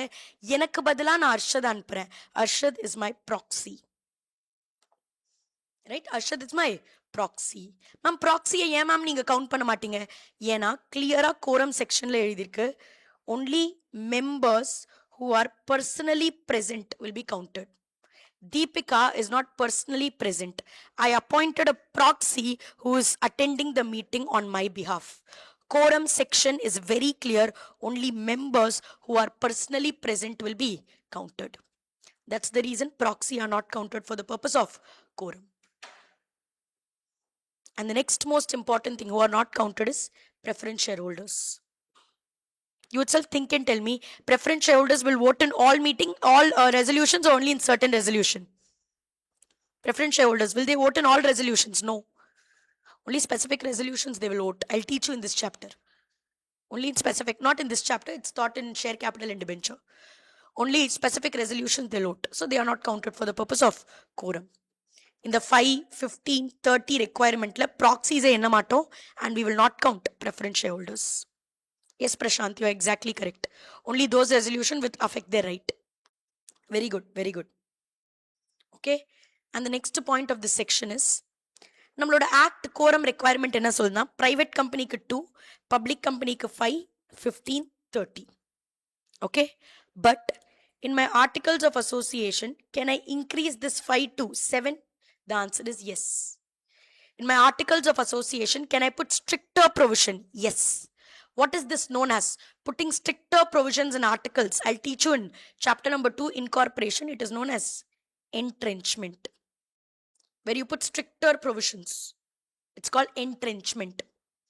Via entrenchment, can I include stricter provision? Yes. Companies Act is telling if you have more than 5,000 members, your quorum requirement is how much? 30. I'm telling Anna, yen company ku 30 kadayadu. Yen company ku 40. Can articles of association tell? Yes. இப்போ for example இந்த illustration பாரு. ABC ஒரு private limited company. அவங்க மீட்டிங்க்கு கூப்பிடுறாங்க. As per act 2 பேர் வந்தா போதும். You have studied already. But articlesல அவங்க 5 பேர் வரணும்னு சொல்லிருக்காங்க. மீட்டிங்க்கு 3 பேர் வந்திருக்காங்க. Is quorum met or quorum not met? Quorum is met or quorum is not met? Quorum is not met. Not met. Very good. Very good. Why? Because you have to comply with act also. You have to comply with the articles of association also. Is it absolutely clear? And the last point is quorum formality kadayadu. சும்மா மீட்டிங்க்கு வந்துட்டு சும்மா meeting வந்து சும்மா அட்டெண்டன்ஸை போட்டு samosa tea சாப்பிட்டு போயிடலாம் அப்படிலாம் கிடையாது. Quorum should be present throughout the meeting. எல்லா ரெசல்யூஷனுமே பாஸ் பண்ணும்போது கோரம் இருக்கணும்.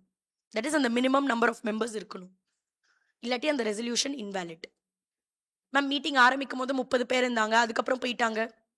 அவங்க போனதுக்கப்புறம் பாஸ் பண்ண எல்லா ரெசல்யூஷனுமே invalid. Quorum should not be just at the commencement. அது ஃபார்மாலிட்டி இல்லை, வெறும் பிகினிங்ல இருந்துட்டு அதுக்கப்புறம் போறது. த்ரூ அவுட் த மீட்டிங் இருக்கணும். Quorum should be present throughout the meeting. Is it absolutely clear, guys? We have winded up one more big section, section 103. Quorum. Right? I'll go through. டக்குன்னு அதை குயிக்காக படிச்சுட்டு அதுக்கப்புறம் அடுத்த செக்ஷன் பார்க்கலாம்.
Done, people?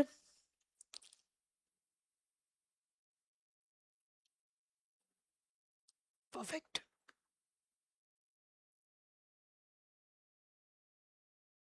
Pranita, no. Okay. Next one is section 112 and section 113. 2-minute section, very small sections there. Let's quickly wind it up. Okay. Section 112 என்ன சொல்லுதுன்னா, இப்போ you have heard there's something called central government companies. Have you heard it? Government companies. Incorporation preliminary படிச்சிருக்கியா? Government companies. Companies in which more than 51% is held by the central government, state government or partly central, partly state. இதெல்லாம் படிச்சிருக்கியா? இப்போ central government shares வச்சிருக்கானா யார் வச்சிருப்பா actually? It will be in the name of president. இதே state government மா it will be in the name of governor. ஆனா நீனே சொல்லு, president to governor ஒவ்வொரு மீட்டிங்க்கு போய் உட்கார முடியுமா? எத்தனை கவர்மெண்ட் கம்பெனிஸ் இருக்கு? அந்த எல்லா கவர்மெண்ட் கம்பெனிஸ்க்கும் கவர்னர் அண்ட் பிரசிடென்ட் பேர்ல தான் ஷேர்ஸ் இருக்கும். அவங்க போய் ஒவ்வொரு மீட்டிங்கோட ஏஜிஎம்ல உட்காந்தா கண்ட்ரியையும் ஸ்டேட்டையும் யாரு பாக்குறது? So what they will do is they will appoint a representative. They will appoint somebody saying that இவன் தான் ரெப்ரசன்டேட்டிவ், என்னால வர முடியாது, எனக்கு நிறைய வேலை இருக்கு, நேஷனல் செக்யூரிட்டி ஒர்க், ஸ்டேட் ஒர்க்லாம் நிறைய இருக்கு, எனக்கு பதிலா இவன் வருவான் மீட்டிங்க்கு. அவன் பேரு ரெப்ரசன்டேட்டிவ். பட் ரிமெம்பர், அந்த ரெப்ரசன்டேட்டிவ் ப்ராக்சி கிடையாது. இந்த 2 செக்ஷனை ஸ்பெசிஃபிக்கா கொடுத்ததுக்கான ரீசனே சென்ட்ரல் கவர்மெண்டால வர முடியாதுப்பா, சென்ட்ரல் கவர்மெண்ட் ஸ்டேட் கவர்மெண்டால வர முடியாது. அப்போ they will appoint a person. எனக்கு பதிலா இவன் வருவான், இந்த ஐஏஎஸ் ஆஃபீஸர் வருவான். அப்போ அந்த ஐஏஎஸ் ஆஃபீஸரை ப்ராக்சி நீ நினைக்காத. இப்ப ப்ராக்சியா இருந்தா என்ன மேம் பிரச்சனைனா, ப்ராக்சிக்கு ஓட்டிங் கிடையாது. we will learn it next. ப்ராக்சிக்கு என்ன கிடையாது? ஓட்டிங் கிடையாது. ப்ராக்சியால மீட்டிங்ல பேச முடியாது. Proxy is not counted for the purpose of quorum. புரிஞ்சுதா? ஆனா இந்த representative of CG and SG proxy கிடையாது. அவன் ஓட்டும் பண்ணுவான், கோரம்க்கும் கவுண்ட் ஆவான், மீட்டிங்க்கும் வருவான். அவன் வந்து ப்ராக்சி கிடையாது. Representative is not equal to proxy. அதுதான் இங்க சொல்றாங்க. அதுக்கு section 112 representative of CGSG. Are you able to understand section 112? அடுத்தது section 113 எப்படி CGSGல president and governor ஆல வர முடியாதோ ஒரு கம்பெனி கேன் இப்போ case academy can it hold shares in Reliance? Yes. இப்போ ஒரு ஏஜிஎம் வைக்கிறாங்க, கேஸ் அகாடமி எப்படி போய் அட்டென்ட் பண்ணும்? It's artificial person. அப்போ கேஸ் அகாடமி அதோட ஏதோ ஒரு டைரக்டரோ யாரோ ஒருத்தவங்களே எனக்கு பதிலாக இவங்க வருவாங்கன்னு சொல்லுவாங்க. கரெக்டா? அப்போ அந்த கேஸ் அகாடமியை ரெப்ரசென்ட் பண்ணி எவன் போறானோ representative of the company, representative of the body corporate, அவன் ப்ராக்சி கிடையாது. He will be counted for the purpose of quorum. He can vote in the meeting. So representative of company and representative of CG and SG are not proxies. அதை சொல்றதுக்கு தான் 112 and 113. 112 is saying CG SG கிட்ட சில shares இருந்ததுன்னா they can appoint a representative who will attend the meeting on their behalf. அதே மாதிரி 113 என்ன சொல்லுனா company சில ஷேர்ஸ் வச்சிருக்குன்னா கம்பெனிக்கு பதிலாக அவங்க ரெப்ரசன்டேட்டிவா அப்பாயிண்ட் பண்ணுவாங்க, அவங்க மீட்டிங்கை அட்டென்ட் பண்ணுவாங்க. அண்ட் இந்த ரெப்ரசன்டேட்டிவ் ப்ராக்சிஸ் கிடையாது. அதை தான் இங்க சொல்றோம். Are you able to absolutely understand this? Are you able to absolutely understand this? I'll just show a miniature version of this, quickly finish it off, then we go 4 sections done, we'll go to the next one.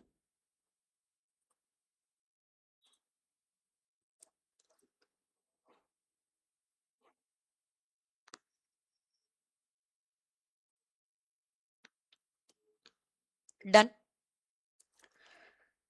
Next section.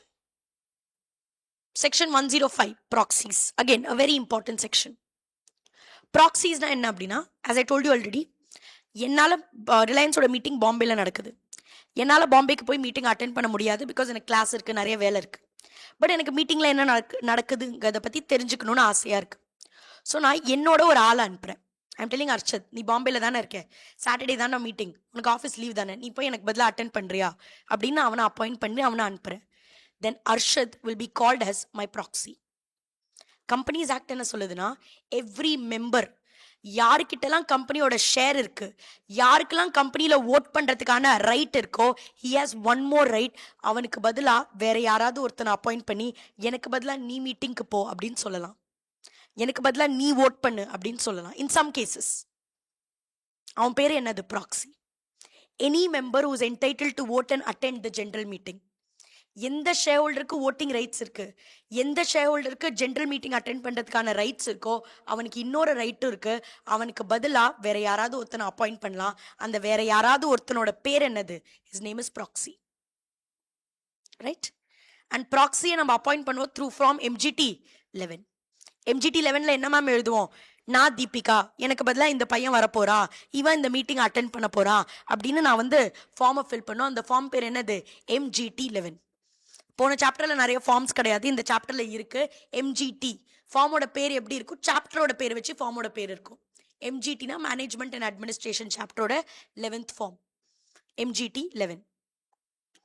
Right? இந்த MGT 11 நாங்கள் வந்து கம்பெனிக்கு ஒரு 48 hours முன்னாடி கொடுத்து, மீட்டிங்கோட 48 hours முன்னாடி கொடுத்து சொல்லணும், மீட்டிங்கில் தீபிகா நான் ஒரு ஷேர் ஹோல்டர், நான் வரமாட்டேன், எனக்கு பதிலாக யார் வருவா? அர்ஷத் வருவான் அப்படின்னு மீட்டிங் நடக்கிற 48 ஹவர்ஸ்க்கு முன்னாடி ரைட்டிங் அண்ட் டியூலி சைன் பண்ணி நான் இதை கம்பெனிக்கு கொடுக்கணும். இந்த ஃபார்ம் பேர் தான் MGT 11. I'll just see if there is MGT 11. I'll open and show you.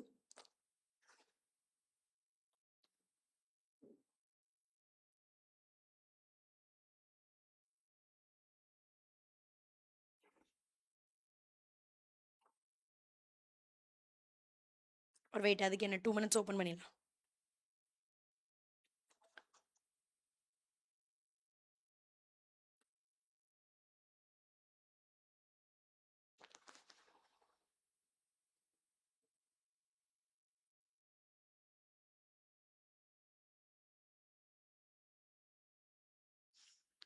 இதான் MGT 11.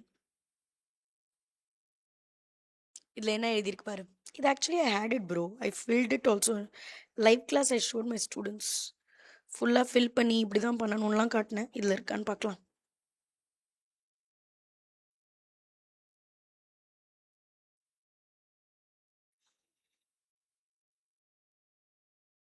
Okay, I filled it and showed, but maybe நான் அதை MGT 13 இருக்குது.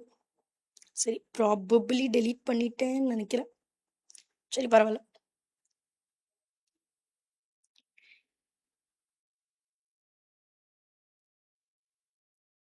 இதுதான் MGT 11. MGT 11 பாரு. Name of the member Deepika. என் பேரை நான் எழுதுவேன், தீபிகா. என்னோட ரெஜிஸ்டர்ட் அட்ரஸ் என்ன, சென்னை, இது அதுன்னு ரெஜிஸ்டர்ட் அட்ரஸ். என் இமெயில் ஐடி, என் கிளையண்ட் ஐடி, என் டிபி டெபாசிட்டரி ஐடி, இதை எழுதிட்டு I will write I being the member of 1000 shares of the above named company. Company பேர் என்ன, Reliance Industries Limited. hereby appoint Arshad. அவனோட அட்ரஸ், அவனோட இமெயில் ஐடி, அவனோட சிக்னேச்சர். ஆர் ஃபெயிலிங் ஹிம், அவனால் வர முடியலனா அர்ஷத்க்கு பதிலாக Ananya as my proxy to attend and vote for me and on my behalf at the 48th annual general meeting or extraordinary general meeting. எந்த மீட்டிங்க்கு நான் ப்ராக்ஸியா அப்பாயிண்ட் பண்ணுறேனோ அந்த மீட்டிங். இப்போ ஏஜிஎம்க்கு அப்பாயிண்ட் பண்ணனா இதை அடிச்சிடு. Of the company to be held on 20th of August at 9 AM at ITC Conference Hall and at any adjourned meeting thereof in respect to such resolutions as may be prescribed. இது என்னது ma'am அப்படின்னா, அந்த notice அனுப்பும் போது உனக்கு அனுப்பிச்சிருப்பாங்களே இந்த resolution discuss பண்ண போறோன்னு, அந்த ரெசல்யூஷன் நம்பர்லாம் எழுதணும். இந்த ரெசல்யூஷனுக்குலாம் எனக்கு பதிலாக ப்ராக்ஸியா அர்ஷத் வந்து உட்காருவான் அப்படின்னு எழுதணும். அண்ட் இதை சைன் பண்ணி நான் கொடுத்துருவேன். இதில் நானும் சைன் பண்ணுவேன், ப்ராக்ஸி ஹோல்டர் அர்ஷதும் சைன் பண்ணுவான். இதில் ஸ்டாம்ப் போட்டு we'll have to give it. இதுதான் form MGT 11 proxy form. Are you able to understand? Practically புரியுதா இந்த ஃபார்ம் என்னன்னு? ஓகே,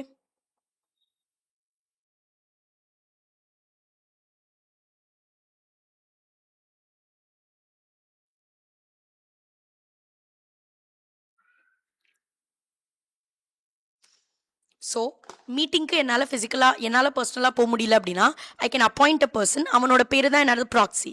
அவன் என்னோட பிஹாஃபில் மீட்டிங்கில் போய் ஓட் பண்ணுவான்.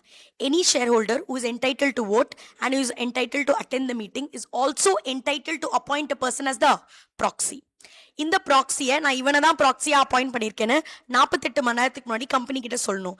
எப்படி சொல்வேன், MGT 11ங்கிற ஒரு ஃபார்மை ஃபில் பண்ணி கம்பெனிக்கு அதை கொடுத்து, that form should be in writing. இப்போ நம்ம பார்த்தோம் இல்லை, கரெக்டாக? that should be writing and it should be duly signed. கீழே சிக்னேச்சர் போட்டல, நானும் போட்டேன், ப்ராக்ஸியும் சிக்னேச்சர் போட்டாங்க, போட்டு you have to submit it to the company. Proxies are not counted for the purpose of quorum. மேலே நம்ம பார்த்துட்டோம். ஏன்னா கோரமோட செக்ஷன் கிளியரா சொல்லுது, மெம்பர்ஸ் பர்சனலி பிரசன்ட் தான் நம்ம என்ன பண்ணுவோம், கவுண்ட் பண்ணுவோம். If articles of association mentions a time limit more than 48 hours, then also it shall be considered as 48 hours only. அப்படின்னா actually ஆர்டிகல்ஸ் கம்பெனிஸ் ஆக்ட் என்ன சொல்லுது, MGT 11 எவ்வளோ நேரத்துக்கு முன்னாடி நீ கம்பெனிக்கு அனுப்பிச்சிடணும், 48 ஹவர்ஸ்க்கு முன்னாடி you should have sent it to the company. ஆனால் ஆர்டிகல்ஸ் ஆஃப் அசோசியேஷனில் நீ என்ன சொல்கிறேன்னா 48 இல்லை, எங்களுக்கு 72 ஹவர்ஸ் முன்னாடி அனுப்பணும். நீனே சொல்லு, யோசிச்சு சொல்லு. இது ஷேர் ஹோல்டருக்கு இந்த மாதிரி 42க்கு பதிலாக அடித்து 72ன்னு எழுதுறது ஷேர் ஹோல்டருக்கு அட்வான்டேஜஸா இல்லை டிஸ்அட்வான்டேஜஸா? இந்த மாதிரி 42 அடி disadvantage. Very good, very good. ஏன்னா நீ 48 ஹவர்ஸ்னா நான் 2 நாள் முன்னாடி அனுப்பிச்சா போதும். இப்போ நீ 72 அப்படின்னு எழுதுற அப்படின்னா நான் 3 நாள் முன்னாடி எவனையாவது அப்பாயிண்ட் பண்ணி அனுப்பணும். இது கம்பெனி, இது ஷேர் ஹோல்டருக்கு ஒரு டிஸ்அட்வான்டேஜ். கம்பெனிஸ் ஆக்ட் கிரியேட் பண்ணதே ஷேர் ஹோல்டர், அவுட்சைடர்ஸ், பேங்கர்ஸ் இவங்களெல்லாம் ப்ரொடெக்ட் பண்ணுறதுக்கு. ஸோ நம்ம என்ன சொல்லணும்னா, ஆர்டிகல்ஸை வச்சு நீ இந்த மாதிரி அநியாயமாக பண்ண முடியாது. ஸ்ட்ரிக்டர் ப்ரொவிஷன்ஸ் எடுத்துகிட்டு வரலாம், ஆனால் இந்த ப்ரொவிஷன்ஸ் எடுத்துகிட்டு வரதுனால யாருக்கு டிஸ்அட்வான்டேஜ், இந்த ப்ரொவிஷனால ஷேர் ஹோல்டருக்கு. இதை நாங்கள் அலோவ் பண்ணவே மாட்டோம். ஆர்டிகல்ஸில் 48 ஹவர்ஸ் இன்க்ரீஸ் நீ பண்ண முடியாது. மேம் ஏன் இஷ்டம், ஏன் ஆர்டிகல்ஸ் நான் இன்க்ரீஸ் பண்ணுவேன், பண்ணிக்கோ. Even if you right 72 hours, 72 will be red as 48. அதுதான் இங்கே எழுதியிருக்கு. Articles of Association mentions a time more than 48 hours. Then also it shall be considered as 48 hours. நீ 72 எழுது, நீ 100 hours எழுது, நாங்கள் அது என்னன்னு தான் படிப்போம், 48. Are you able to understand? Right right. இப்போ மேம் நான் வந்து அர்ஷதா அப்பாயிண்ட் பண்ணேன். ஆனா அப்போ லெட்ஸே அந்த எந்த வீக்ல வந்து ரிலையன்ஸோட ஏஜிஎம் நடக்குதோ அன்னைக்கு நானும் பாம்பே போற மாதிரி எனக்கு அங்க ஏதோ கிளாஸ் இருந்தது, ஏதோ வேலை இருந்தது, நான் போயிருக்கேன். ஸோ நான் என்ன யோசிச்சேன்னா, நானே அட்டென்ட் பண்ணிடுறேன். நான் அர்ஷதை தான் எனக்கு பதிலாக போய் அட்டென்ட் பண்ண சொன்னேன். அவனை தான் ப்ராக்ஸியாவும் அப்பாயிண்ட் பண்ணேன். MGT 11 ஃபில் பண்ணி ஏற்கனவே கம்பெனிக்கு கொடுத்தாச்சு. பட் நானும் அந்த வாரம் பாம்பேல தான் இருக்கேன். I decide I will go and attend the meeting myself. நானும் மீட்டிங்க்கு போறோம், அர்ஷதும் மீட்டிங்க்கு போறோம். 2 பேரையும் உள்ள விடுவாங்களா, யாராவது ஒருத்தர் தான் விடுவாங்களா? நான் எனக்கு பதிலாக தான் அர்ஷத் போனேன். ஆனா அந்த வாரம் நானே பாம்பேல இருந்ததுனால நானே போறேன்னு சொல்லிட்டேன். இப்போ any one can go or both can go. One can go. இந்த ஒன் யாரா இருப்பாங்க? நானா அர்ஷதா? DT. Excellent. I can only go. ஏன்னா மெம்பரே பர்சனலா வந்துட்டாங்கல்ல.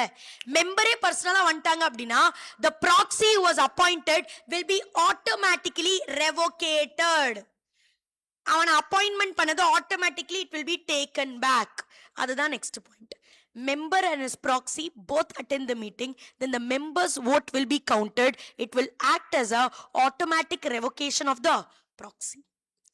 The proxy will be considered to be automatically revocated. Are you able to understand? Are you able to understand? Very good. Next point, little interesting it is. இப்போ நீனே அந்த MGT 11ல பார்த்த, I wrote that I am appointing Arshad at my proxy, or in case he fails I appoint Ananya. அப்படின்னா அர்ஷதையும் நான் appoint பண்ணியிருக்கேன், அனன்யாவும் நான் appoint பண்ணியிருக்கேன். அந்த மாதிரி ஏன் மேம் ஒருத்தர் 2 பேரை அப்பாயிண்ட் பண்ணுவாங்க? ஒருத்தருக்கு 2 பேர் ப்ராக்சியா? அப்படின்னா நான் உனக்கு ஒரு சுச்சுவேஷன் சொல்றேன். நான் வந்து அர்ஷதை தான் ப்ராக்சியா அப்பாயிண்ட் பண்ணேன். ஆனா மீட்டிங் வந்து லெட்ஸ் சே 20th நடக்க போகுது. எனக்கு வந்து இன்ஸ்டாகிராம் ஸ்டோரி பார்த்து என்ன தெரிய வருதுன்னா, அர்ஷதோட கேர்ள் ஃப்ரெண்டோட பர்த்டேயும் 28th தான். ஸோ இவனை நான் ப்ராக்சியா அப்பாயிண்ட் பண்ணிட்டேன். ஆனால் இவன் மீட்டிங்க்கு போவானா போமாட்டான்னு எனக்கு தெரியல. ஏன்னா 28th இவன் கேர்ள் ஃப்ரெண்டோட பர்த்டே. ஸோ நான் எதுக்கோ ஒரு சேஃப்டிக்கு யாரை அப்பாயிண்ட் பண்ணேன்? அனன்யாவை. ஏன்னா அர்ஷத் போலனா, ஏன்னா அவன் கேர்ள் ஃப்ரெண்டோட பர்த்டே, அவன் போகாம கூட இருக்கலாம். ஸோ நான் ஒரு சேஃப்டிக்கு யாரையும் ப்ராக்சியா அப்பாயிண்ட் பண்ணிட்டேன்? அனன்யாவை. இப்போ அன்னைக்கு 20th அன்னைக்கு அர்ஷத் வந்து அவன் கேர்ள் ஃப்ரெண்டோட பர்த்டேக்கு செலிப்ரேட் பண்ண போல. ஏன்னா அவனுக்கும் அவன் கேர்ள் ஃப்ரெண்டுக்கும் அன்னைக்கு தான் பிரேக்கப் ஆச்சு. ஸோ வந்து சரி பரவாயில்ல, பர்த்டேக்கு தான் போக முடியாது, நம்ம மீட்டிங் ஆச்சு போகலான்னு மீட்டிங்க்கு கிளம்பி வந்துட்டான். அர்ஷதும் கிளம்பி வந்துட்டான். The second proxy that I appointed அனன்யாவும் கிளம்பி வந்துட்டான். 2 proxies are coming at the same time. ஒரு மெம்பர் ஒரு ப்ராக்சி கிடையாது, இங்க 2 பேருமே வந்ததுமே ப்ராக்சி தான். இப்போ என்ன பண்ணுவோம்? அர்ஷதை உள்ள விடுவோமா இல்ல அனன்யாவை உள்ள விடுவோமா அப்படின்னா, whoever is appointed later. Later யாரை அப்பாயிண்ட் பண்ண? லேட்டஸ்டா யாரை அப்பாயிண்ட் பண்ண? அனன்யாவை. அப்போ அனன்யாவை தான் மீட்டிங்குள்ள விடுவோம். R you able to understand? அதான் இங்க எழுதியிருக்கேன். இங்க பாரு, டிடி நான் தான் ஒரு மெம்பர். நான் டேனியல், என்னோட classroom students these are, என்னோட டேனியல் அப்பாயிண்ட் பண்றேன் ப்ராக்சி நம்பர் 1. இன்னைக்கு 10th of August. அதுக்கப்புறம் டேனியலோட கேர்ள் ஃப்ரெண்டோட பர்த்டே, போவானான்னு தெரியாது, அதனால சச்சினை அப்பாயிண்ட் பண்றேன் ப்ராக்சி நம்பர் 2. சச்சினை என்னைக்கு அப்பாயிண்ட் பண்ண? 15th of August. இப்போ யாரை நம்ம கன்சிடர் பண்ணுவோம் அப்படின்னா சச்சின். சச்சினை தான் will be considered as a proxy. அதான் இங்க எழுதியிருக்கு. If a member appoints a proxy and subsequently appoints another proxy also, then appointment of the later proxy will lead to automatic revocation of the earlier or prior proxy. நான் அனன்யாவை appoint பண்ணேன் அப்படின்னா that leads to automatic revocation of Arshad. Are you able to understand this? Are you able to understand this? புரிஞ்சுச்சா? இப்போ அடுத்தது பாரு, கொஞ்சம் பெரிய section, இனிமேல் குட்டி குட்டி பாயிண்ட்ஸ். யா பிரணீதா, அர்ஷத் அட்டென்ட் பண்ணாலும் அவனுக்கு ஓட்டெல்லாம் கொடுக்க மாட்டான். அனன்யாக்கு தான் ஓட்டிங் ரைட்ஸ் அதெல்லாம் இருக்கும்.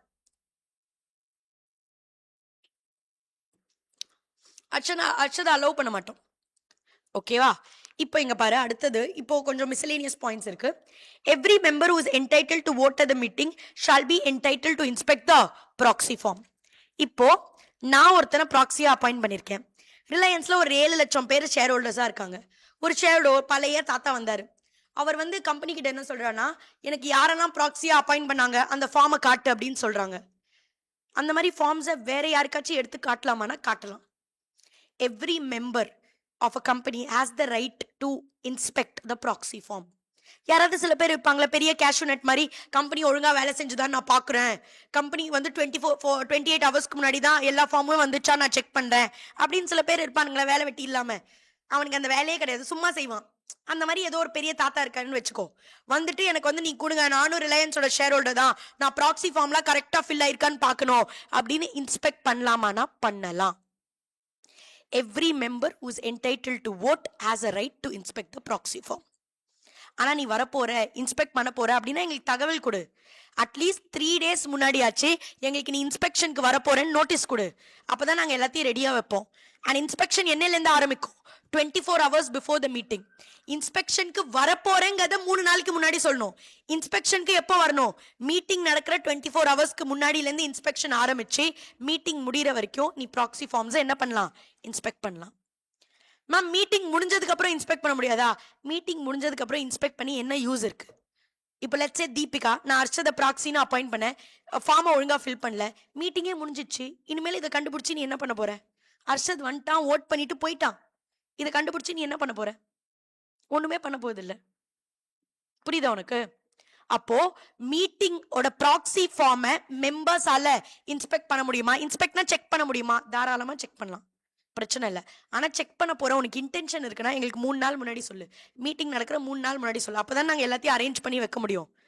அண்ட் இன்ஸ்பெக்ஷனா நைட்டு 12 மணி அந்த மாதிரிலாம் வரக்கூடாது. 10 நாள் முன்னாடி வந்து நான் இன்ஸ்பெக்ட் பண்றேன் அப்படிலாம் சொல்லக்கூடாது. மீட்டிங் நடக்கிற 24 மணி நேரத்துக்கு முன்னாடி வரலாம். மீட்டிங் முடிகிற வரைக்கும் இன்ஸ்பெக்ட் பண்ணலாம். Are you able to understand this? Are you able to understand this? Okay. And every notice, மீட்டிங்க்கு நம்ம நோட்டீஸ் அனுப்புறோம்ல, அந்த நோட்டீஸ்ல கிளியரா எழுதுங்க, நீங்க ஒரு மெம்பர், உங்களுக்கு மீட்டிங் அட்டென்ட் பண்றதுக்கான ரைட் இருக்கு, உங்களுக்கு மீட்டிங்ல ஓட் பண்றதுக்கான ரைட் இருக்குன்னா you also have every right to appoint a proxy. ரிலையன்ஸோட நோட்டீஸ் அனுப்புறாங்களே, இப்போ ரிலையன்ஸோட நோட்டீஸ் பார்க்கலாமா? இதுல மீட்டிங்கை பத்தி எல்லாம் எழுதுங்க. மீட்டிங் என்னைக்கு நடக்க போகுது, என்ன டிஸ்கஸ் பண்ண போறீங்க, அதெல்லாம் எழுதுங்க. அதை தவிர எங்க ஷேர் ஹோல்டர்ஸ்க்கு சொல்லுங்க that hey shareholders, if you have the right to vote, you also have the right to appoint a proxy. இங்க பாரு, generally a member who is entitled to attend and vote the meeting is also entitled to appoint a proxy. உனக்கு மீட்டிங்ல வரதுக்கான right இருக்கா, உனக்கு மீட்டிங்ல vote பண்றதுக்கான right இருக்கா? as a member you also have one more additional right. உன்னால வர முடியலனா வேற ஒருத்தனாச்சும் உனக்கு பதிலா என்ன பண்ணு, ப்ராக்ஸியா அப்பாயிண்ட் பண்ணிக்கோ அப்படிங்கறத நோட்டீஸ்ல எழுதி நம்ம கிளியரா மெம்பர்ஸ்க்கு சொல்லணும். அதுதான் இந்த பாயிண்ட். அதுதான் இந்த பாயிண்ட். இப்போ இத படி உனக்கு கிளியரா புரியும்.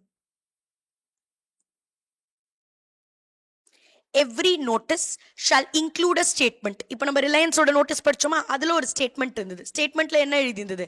Every member who is entitled to vote and entitled to attend and entitled to vote in the meeting is also entitled to appoint a proxy. and the proxy need not be a member of the company. இப்போ நான் அர்ஷத ப்ராக்ஸியை appoint பண்றேன் அப்படின்னா அவன் ரிலையன்ஸோட shares வச்சுக்கணுங்கிற அவசியம் கிடையாது. But இதே ஒரு section 8 கம்பெனிக்கு நீ ஒரு மெம்பர், நீ ப்ராக்ஸி அப்பாயிண்ட் பண்ற அப்படின்னா நீ கண்டிப்பா you should ensure that proxy is also member of that company. Normal கம்பெனிஸ்க்கு நாட் ரெக்வயர்ட். செக்ஷன் 8 கம்பெனிக்கு ப்ராக்ஸி அப்பாயிண்ட் பண்றனா you have to ensure proxy is also member. Logic I tell it detailed in the regular class. You don't need the logic right now. If you want I'll tell you in short. இப்போ நீனே சொல்லு, section 8 கம்பெனியோட objective என்ன? Section 8 கம்பெனியோட objective என்ன?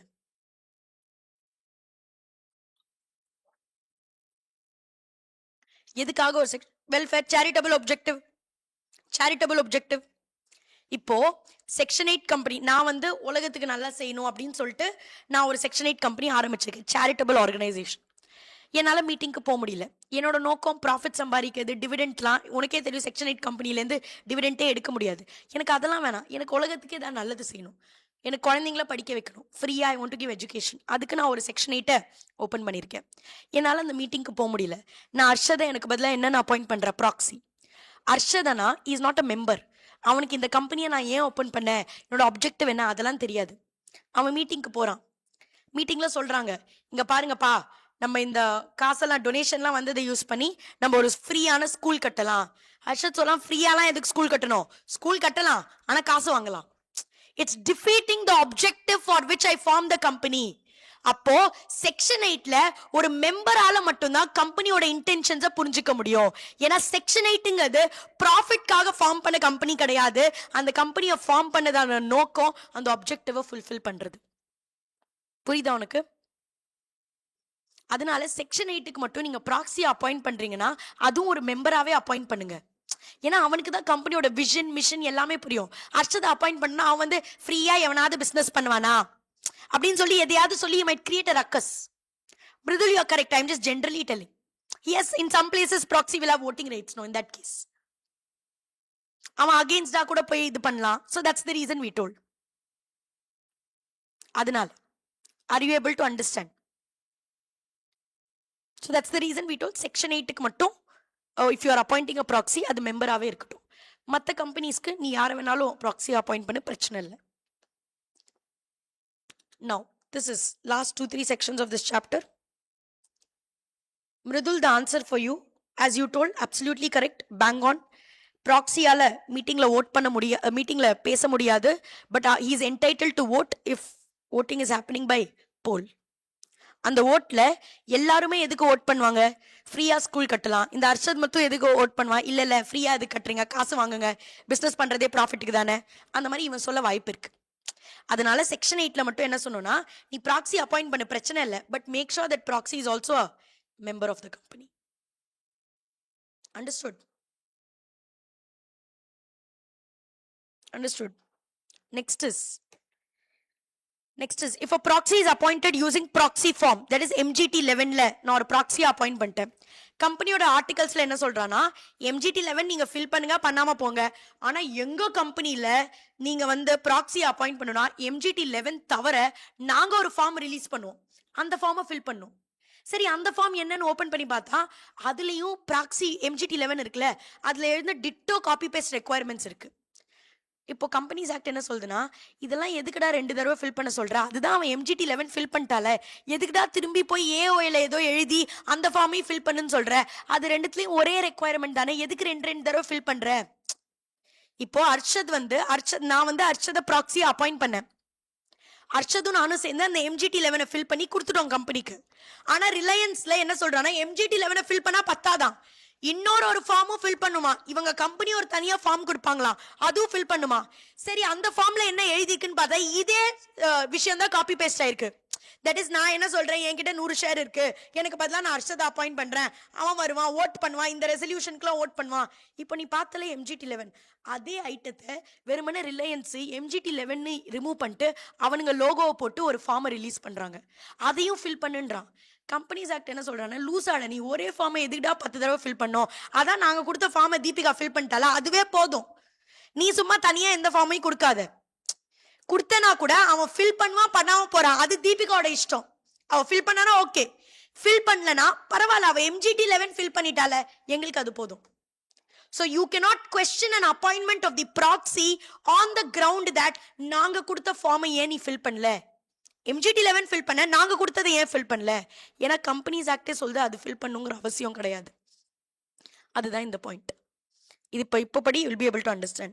If a proxy is appointed using proxy form MGT 11, நான் அர்ஷதை appoint பண்ணேன், அவனை அப்பாயிண்ட் பண்ணதுக்கு MGT 11 பக்காவா ஃபில் பண்ணிட்டேன், தென் பக்காவா ஃபில் பண்ணி கம்பெனி கிட்ட கொடுத்துட்டேன் அப்படின்னா, தென் த அப்பாயின்ட்மெண்ட் ஆஃப் ப்ராக்ஸி அப்படின்னா அர்ஷதோட அப்பாயின்மெண்ட்டை யாராலையுமே கொஸ்டின் பண்ண முடியாது, இவன் ஒழுங்கா அப்பாயிண்ட் ஆகல அப்படின்னு சொல்ல முடியாது, on the ground that we do not comply with the special requirement of articles.